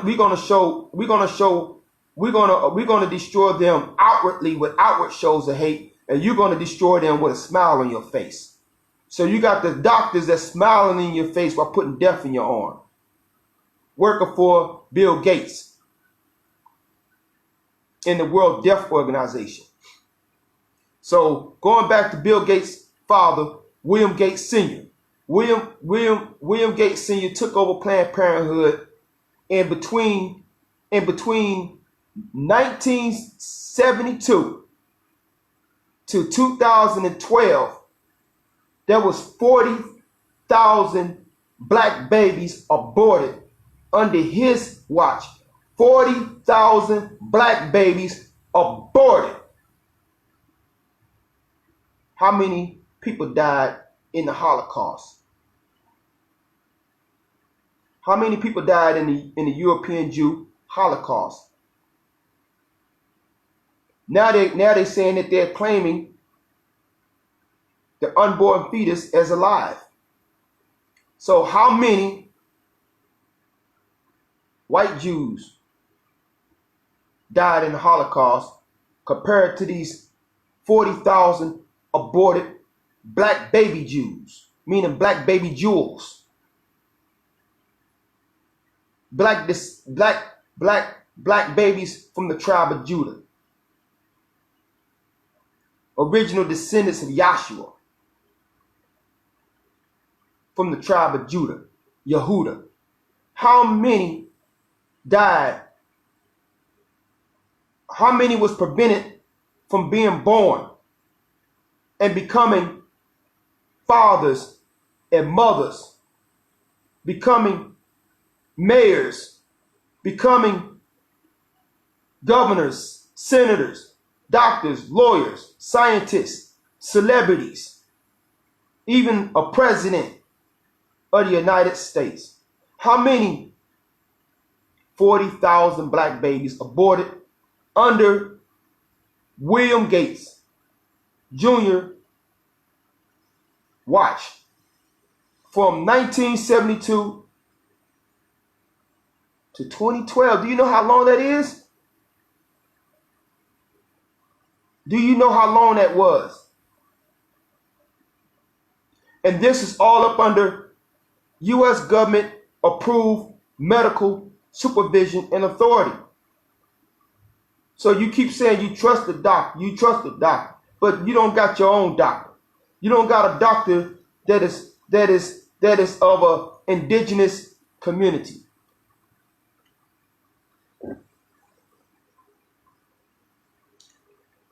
Look at this.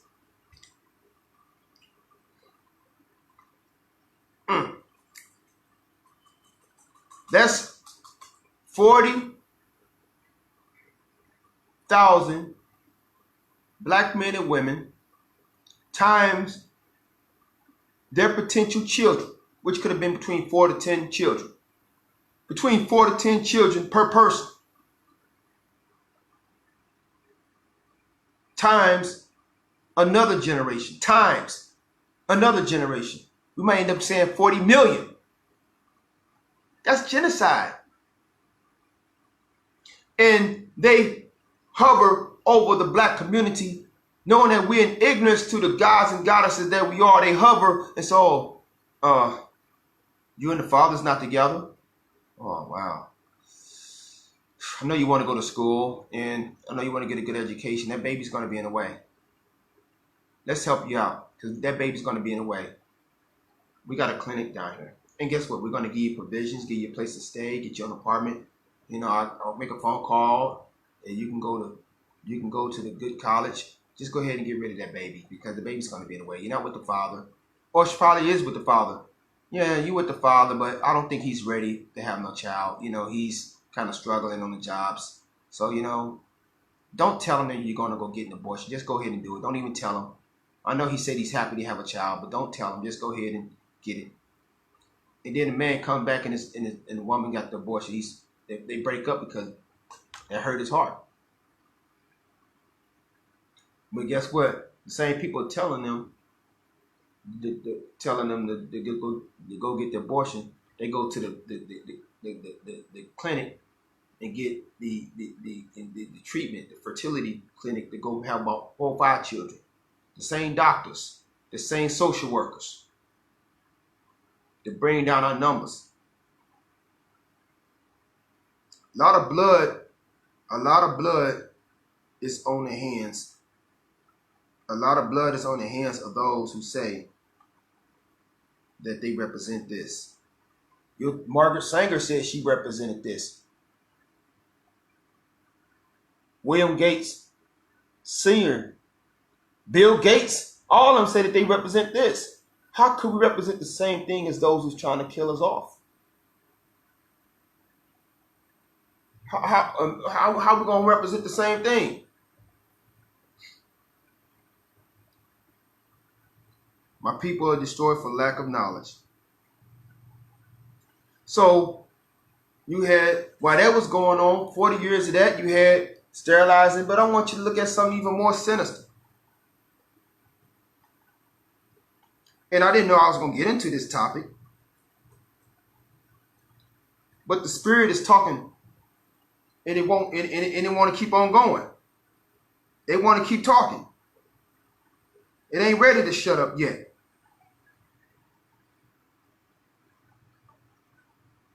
Look at this. Y'all don't, the Tuskegee experiments, the black community did not have not one sexually transmitted disease.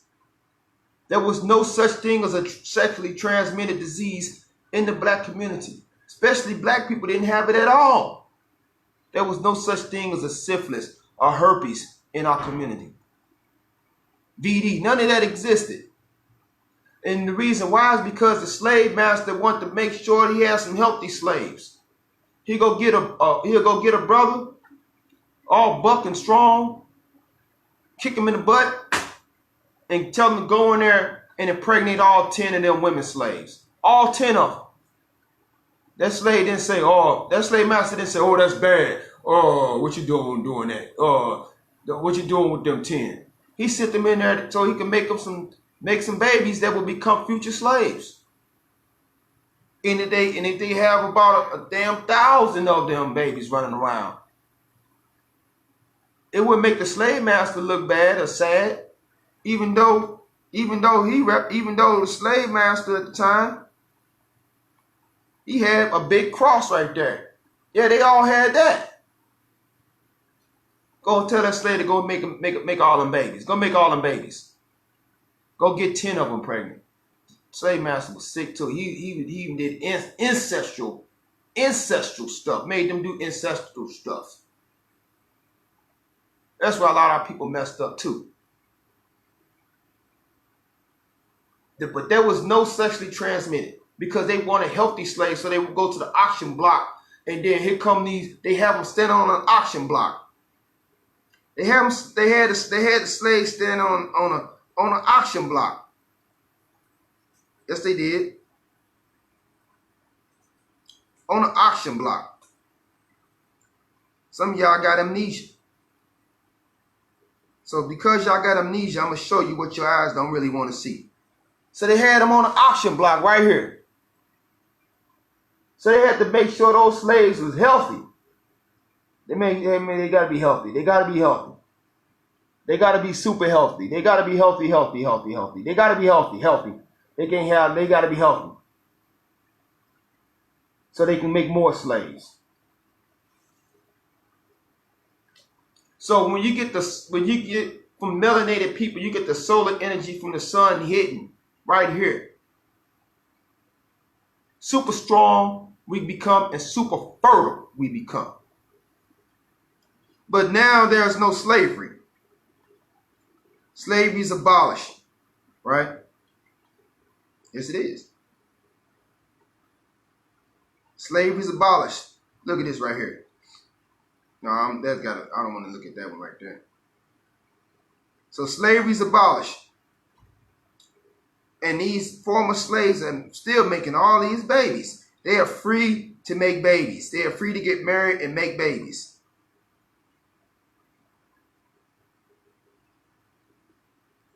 Look at that. So now slavery's over. They free the slaves. They free to make babies. They free to make babies. So what's gonna happen? We just can't let them just be free to they making these babies. They eating. They trying to start their own business up. Next thing you know, they're gonna be living next to us. We got to do something about that. They just every time the cool wind blow, the women want to get hot and bothered, and now they go get a fella, and now they having another little nigga baby. Excuse my French. I know y'all don't like me saying that type of stuff. So what could we do to stop that?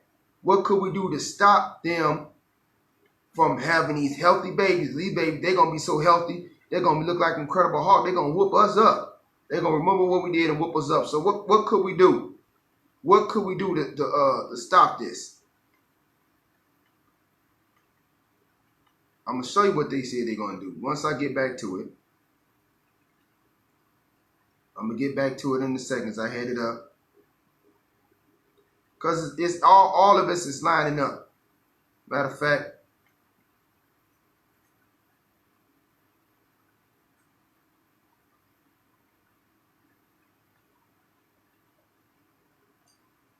this is what they decided to do. They decided to infect us.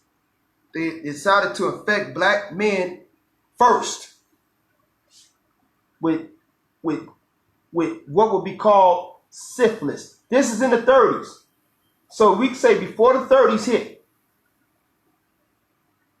black people didn't have no type of sexually transmitted disease. No syphilis, no herpes, no BD, none of that. We didn't have none of those diseases. None, because a lot of us was children of slaves. Healthiest horse slaves, because they had to keep the slaves healthy to make healthy babies.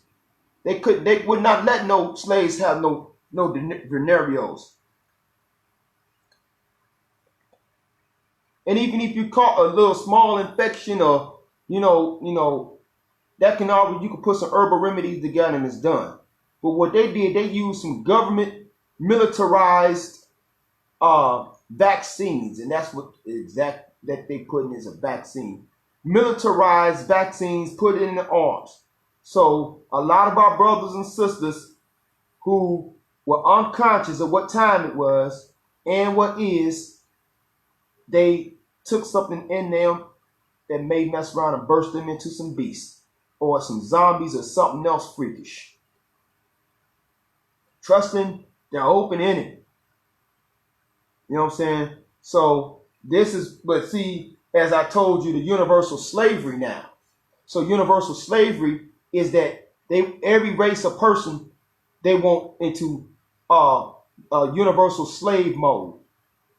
So everybody of all races that took that vaccine, you all been put in the database to be universal slaves for the matrix.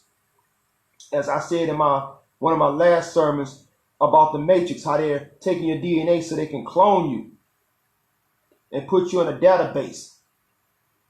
And guess what? All that information is going to go into that clone of who you was and how you existed. But that's another subject right now.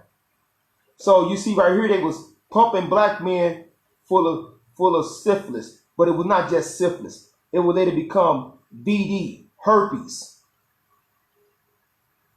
all that other nasty stuff that you hear about. A lot of y'all, especially a lot of sisters, be like, you might get, I'm trying to get nothing. Shit, you may got something. So talk to the brother talking about you ain't trying to get nothing. I ain't trying to get nothing. I ain't trying to get no disease. No. You probably got something, because they basically, even when we children and our parents sending us to the doctors and we go there and the doctor say, okay, we're gonna take some shots, or the school say, you know what, in order for we got to get these children, got to get their shots. And you're a little girl getting a shot. You don't know what they put in. You don't know what they put in your arm. You don't know what they put in your arm at 5 years old, and you 45 right now. You 45 years old. You don't know what they put in your arm when you was 5 years old.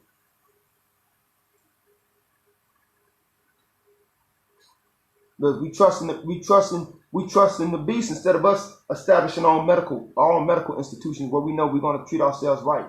But look, you're dealing with this right here that's in the 1930s taking advantage of the poor.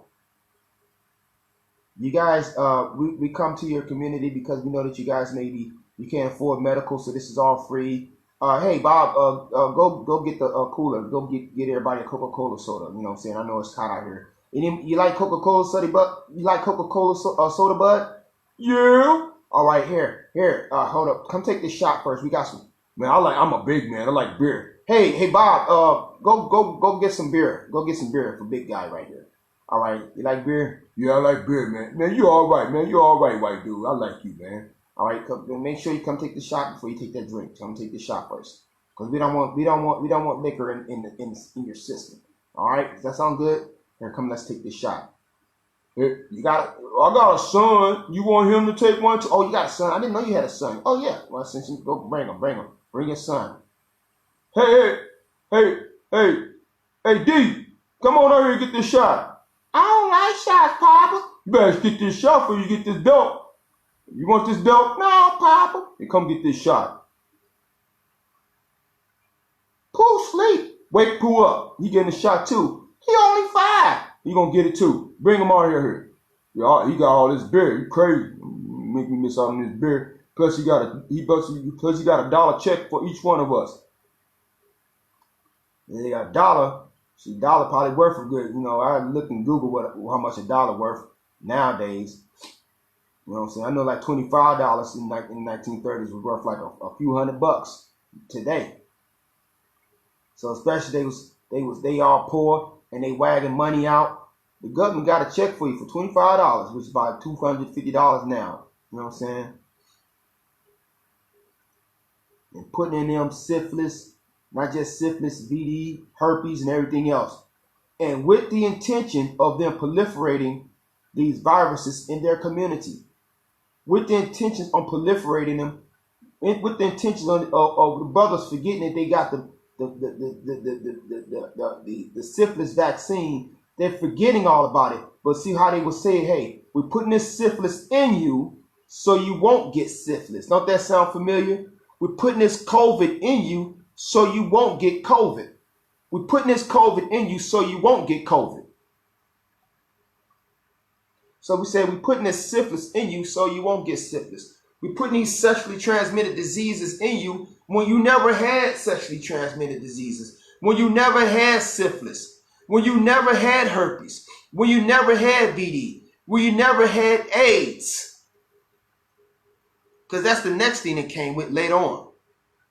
They came with the AIDS in Africa. They started coming to because what happened with Africa is that you had soldiers that were saying, you're getting out of Africa. You're not going to keep on living off of us. Y'all go back to France and go back to England and go back to Germany. We're taking this. We got soldiers and we're taking our land back.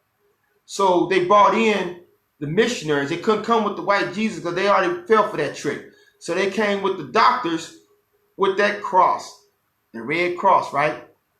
We're going back to the Red Cross.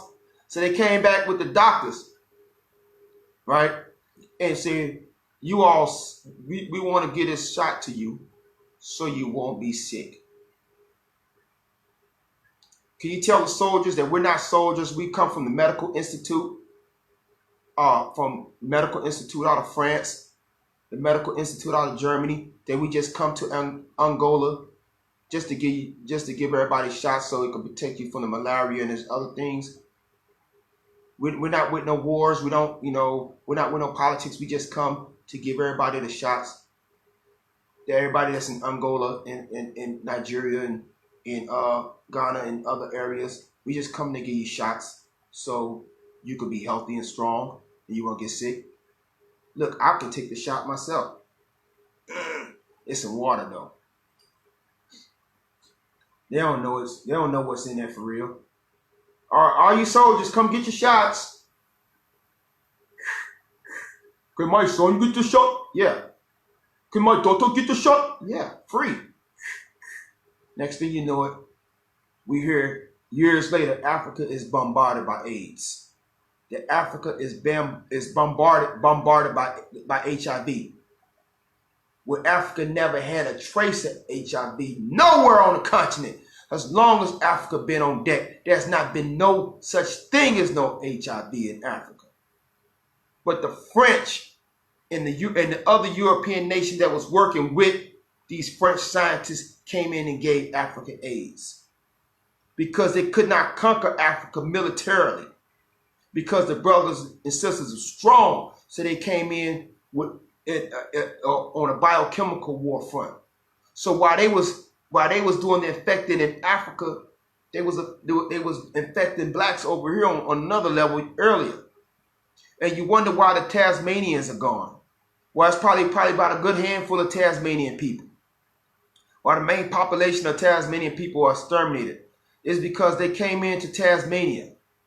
But they call the Tasmanians the devil on Bugs Bunny, Tasmanian devil. But they came in and they did a medical extermination of them people. Here, come take this medicine. Because the Tasmanians was whooping ass with those spears and arrows and that Tasmanian magic they was working. So they couldn't get them on that front. So they came in with the medical, had them dropping like flies. They don't even break loose what really happened with the Tasmanian people. But they made a cartoon of the Tasmanian devil. And Bugs Bunny is making fun of him. Who was Bugs Bunny for real with the carrot in his mouth? Think about it. Going back to where we at. This is for those who are in America. These are some of our great granddaddies. Our great granddaddies that they was putting these sexually transmitted diseases in. And this is gonna shock and rock your world. And what's his name? That beast. That's beast. Dr. Fauci. Dr. Fauci said, I understand why there's vaccine hesitancy because of Tuskegee, but we're way over that. And black officials come out and say You agree with me? Come on, hurry up. Remember, I gave you that $50,000 check. I gave you that $1 million check. Come on now. Yeah, and I agree with Dr. Fossey. You know, I am a man of color. I am a woman of color. I am a doctor of color. So y'all basically went back to being color people. Because that's people who thought they was color people was falling for the mark of the beast at that time period.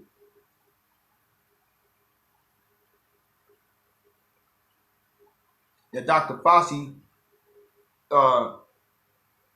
has been exposed to being the one who funded with government money the coronavirus experiments in Wuhan, China. Yet they try to blame it on China. China said, "No, you're gonna take y'all own way. We just let y'all rent the land.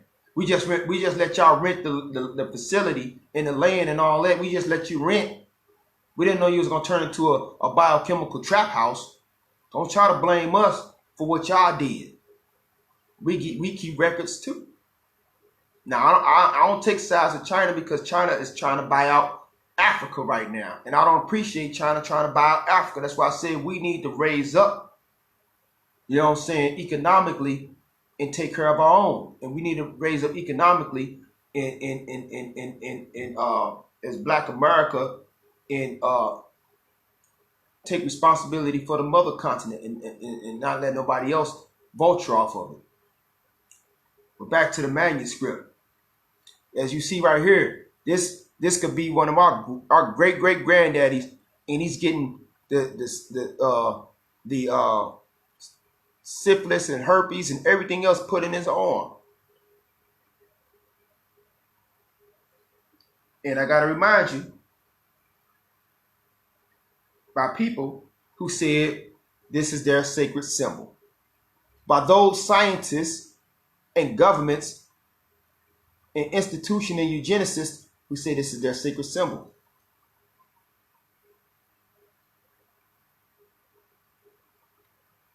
So I hope you understand that the plan is for these brothers to proliferate these new viruses, these sexual viruses. They were sexual viruses, and they was not meant to do much as kill you. These sexual viruses that they was putting in these black arms to affect was done to affect the melanin. So these sexually transmitted diseases could affect the melanin and also affect the brain. So a normal brain that's responsible, that understand the laws of Mayat, that understand righteousness and godly behavior and discipline. Now you got a brain that because now if this man, say this is 1930s, he goes into a bar, or let's say he goes to a regular church, and you know he's singing and old gal singing, and they meet eyes and they shake hands, you know what I'm saying, and they go on a date and they end up getting married, and now they get ready to have children, and she's getting ready to have a baby. She's about to have this syphilis in her womb. And if she doesn't catch the syphilis as a venereal disease, where she got what's going on with me? I got the herpes. She's going to catch it in the form of it going into the child. And the child is going to be coming out mentally effed up.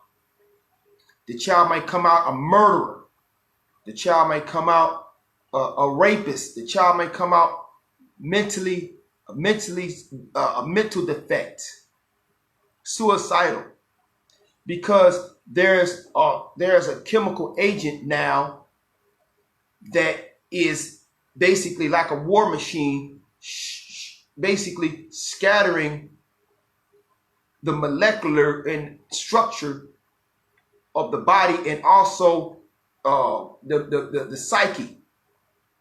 So what he did was put an army tank in the arm. That's all he did. He put an army tank in the arm. Army tank that's coming to blast everything within.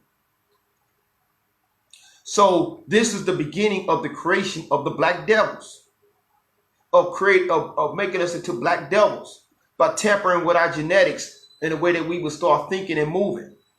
So you got people that's having sex. You got all these men that's being affected purposely. Now they going to find a young girl or whatever. Now they having sex, and it's passing from man to woman, and man to woman, and man to woman, and man to woman. All these sexually transmitted diseases going from coast to coast, and it's coming from people that doctors like this we supposed to trust. Doctors like this that we supposed to trust in 1930. But you got these doctors of 2021 who are still quoting the books and the statutes of these doctors who done this. And so they create what the original people say, we need to go and do it with a Taraji P. Henson.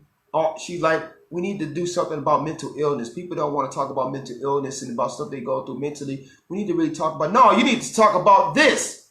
We need to talk about how our original discipline and our original godly mind state was genetically and medically altered. So we could be effed up. So we could be discovering. You need to talk about the roots, the medical roots of the mental illness. So even during this time when they doing this, on one hand, the eugenics on this hand, and on this hand, and the Ku Klux Klan on the other hand, doing the hanging us and all that stuff. So we get attacked both ways to be taken out of the game after we built this mug.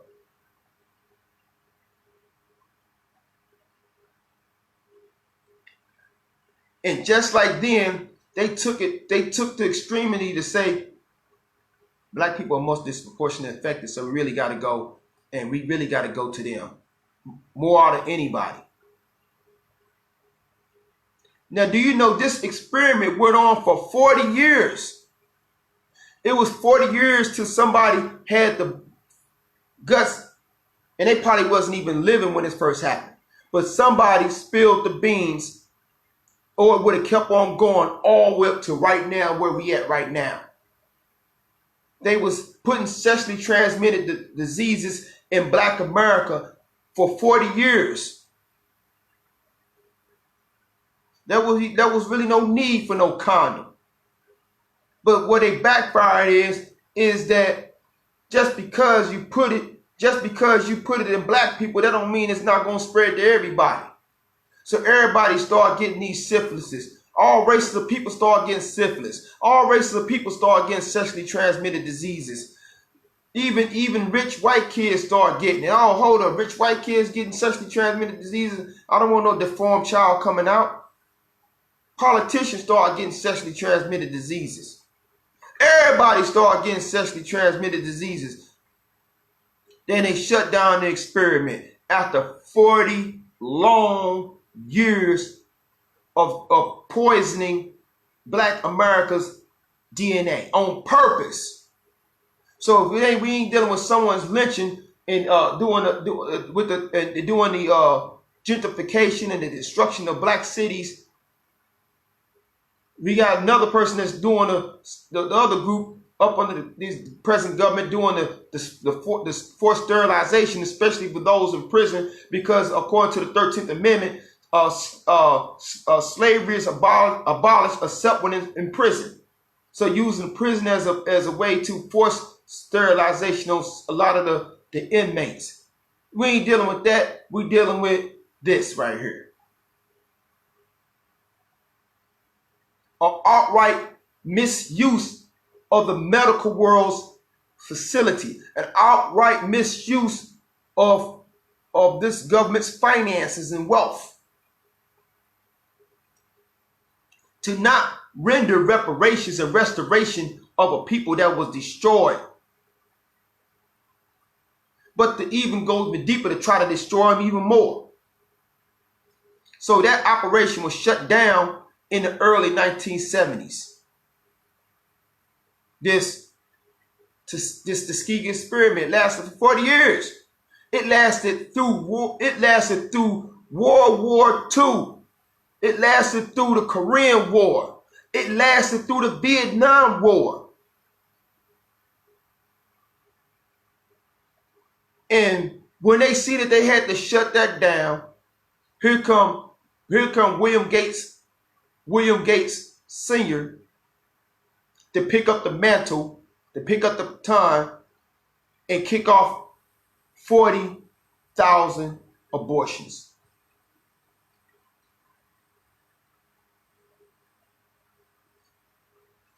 You got to understand, family,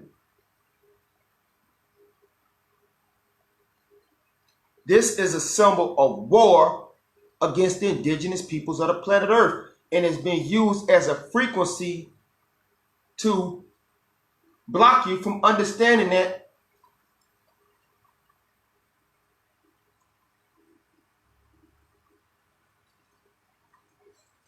but I'm going to save the rest of this lesson. I'm going to put it in the book. We got a book called The Holy Charade, which is based on the lamp, based on the magic genie lamp, the Holy Charade. But we're going to go ahead and shut it down, family. But what I do want to make the announcements of, that we are having Heka classes, and we want y'all to be involved into the Heka classes. Want y'all to be involved with the Heka classes because that's where you're going to learn your power from. So I'll put more on that. I'm not going to put it in the middle of the sermon right now. Now, I'm going to show y'all something before I leave that's probably going to scare the dickens out you.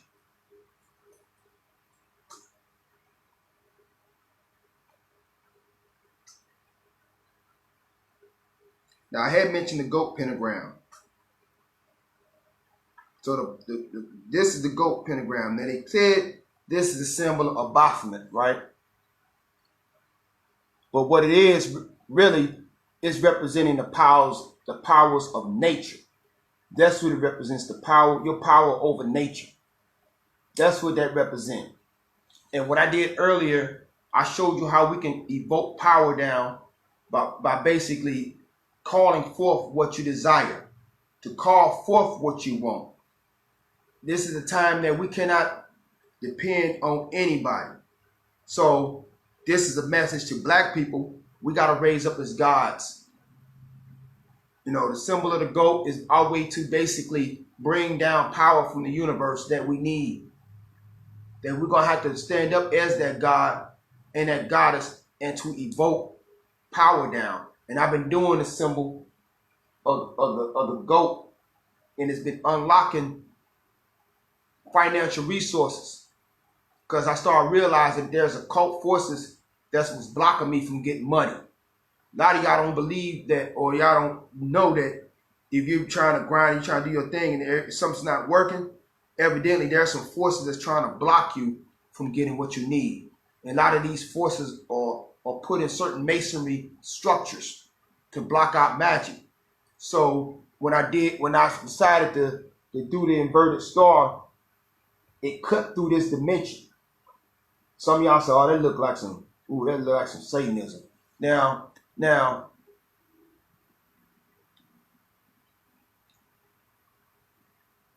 to break that down, anything dealing with magic was considered evil. And we use a lot of animal symbolism. We use goats, we use rams, we use all type of symbolism to represent a force. Like you see the sniffing that too had a force. And so those who was in Europe who was still practicing magic, they kept using the same symbolisms that we already had. So that carried on from what we already had in the ancient times. So I used that symbolism and I sliced a hole in time and space.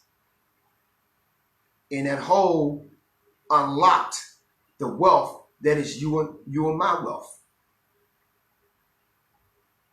And so I saw the results was money coming my way. I could say I want this and it's coming. But I knew of the magic and I knew of the words, but I had a difficult in manifesting.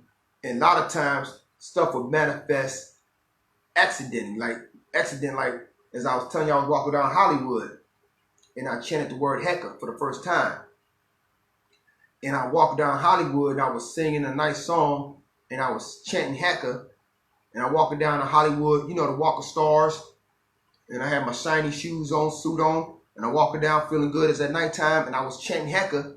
And out of nowhere, a solid gold ring fell straight this way. It fell straight. Nobody threw it out the window. It just came like it came straight out the ethers and it hit my shoe. And ping. And I picked it up and I looked. Solid gold ring. 18 karat. I took that mug to the pawn shop. I ain't lying. But I pierced into the void on accident. And there's plenty of times I would do a chant and I'm walking, I step on some money. So that's going to the way that the genies is living as genies, that we didn't have to go work for nobody. We didn't have to go and say, damn, I need enough money to go get this apple or go get these grapes or to go get this right here. Whatever we wanted, we spoke into existence. As I started off with Ra.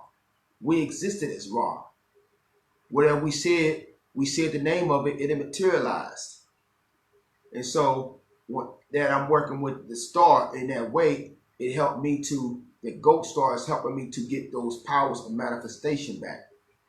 So when we dealing with what we dealing with as a people, and for all of you all peoples, all races of people who say, I don't want to be up under the mark of the beast, and I don't want to be denied substance for my family and whatnot. You all have a power that these elites have been blocking you from power.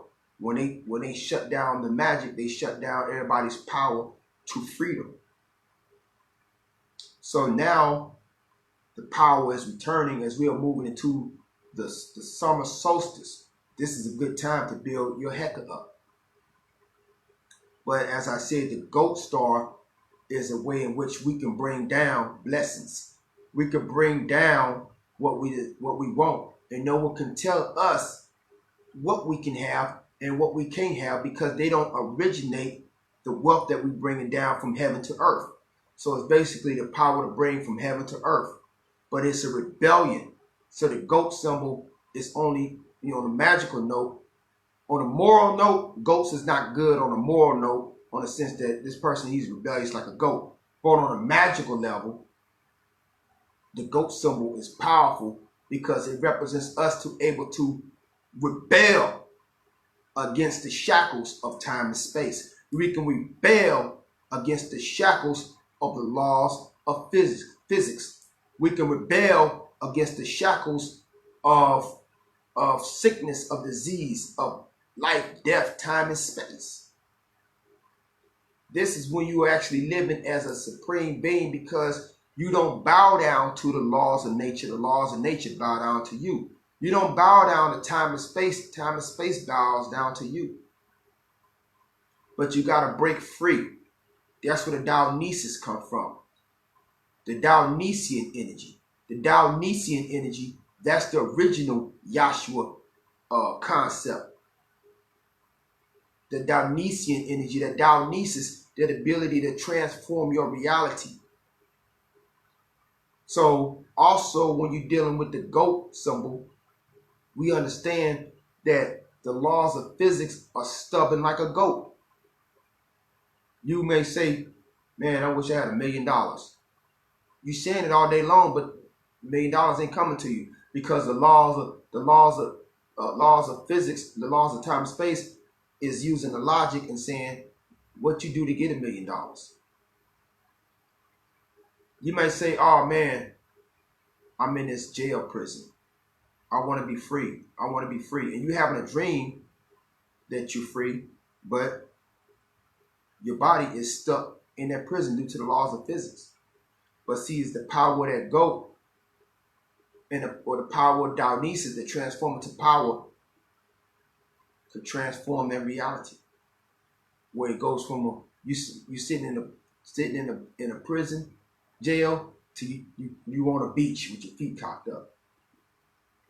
because you done altered and transformed the reality and everything else. And if you say what you want, that $1 million, the logic world, the logic consciousness is moved out the way. And the power of manifestation will manifest that $1 million before your feet without a human hand having to bring it to you. See, we want to be free of depending on what comes out of another person's hands, because they can always say that you owe them something or talk down to you. But if you are the sorcerer or the sorceress or the wizard or the wizardress, the witch or the god or the goddess, then you have the power of yourself, just like Ra when he stepped forth from that cosmic ocean. And whatever he desired, he spoke into existence. He spoke a whole empire into existence, and he sat on the throne as the first pharaoh and ruled over that empire. He ruled over that world empire that he spoke into existence. And eventually he had a lineage of divine sons and daughters who would add on to the bill. And then he would eventually become Amen-Ra, because he would be hidden. He would be God hidden among the people as the people, right? So to all of you, I'll send you a blessing of the Ankh. Blessings to the Queen Mother, the Supreme Queen Mother of the Nubiansufi Empire, gods and goddesses, Mrs. Faye Shakur, Queen Mother, Mrs. Faye Shakur. And we're going to go ahead and bless you all with the Ankh. This is what's needed. Support the Hacker classes, family, because the Amen-Ra University of Hacker is going to be the new educational system for Black America and for the world, the whole entire Black planet Earth. And also it's going to be producing holistic medical facilities where we can heal ourselves and know that we're going to do Mayat by ourselves, right? We're going to make sure everybody is going to get the right treatment. And then we'll have to depend on the Pharisees and these Caesars to basically nail them to the cross for profit, right? So thank you very much to one and all.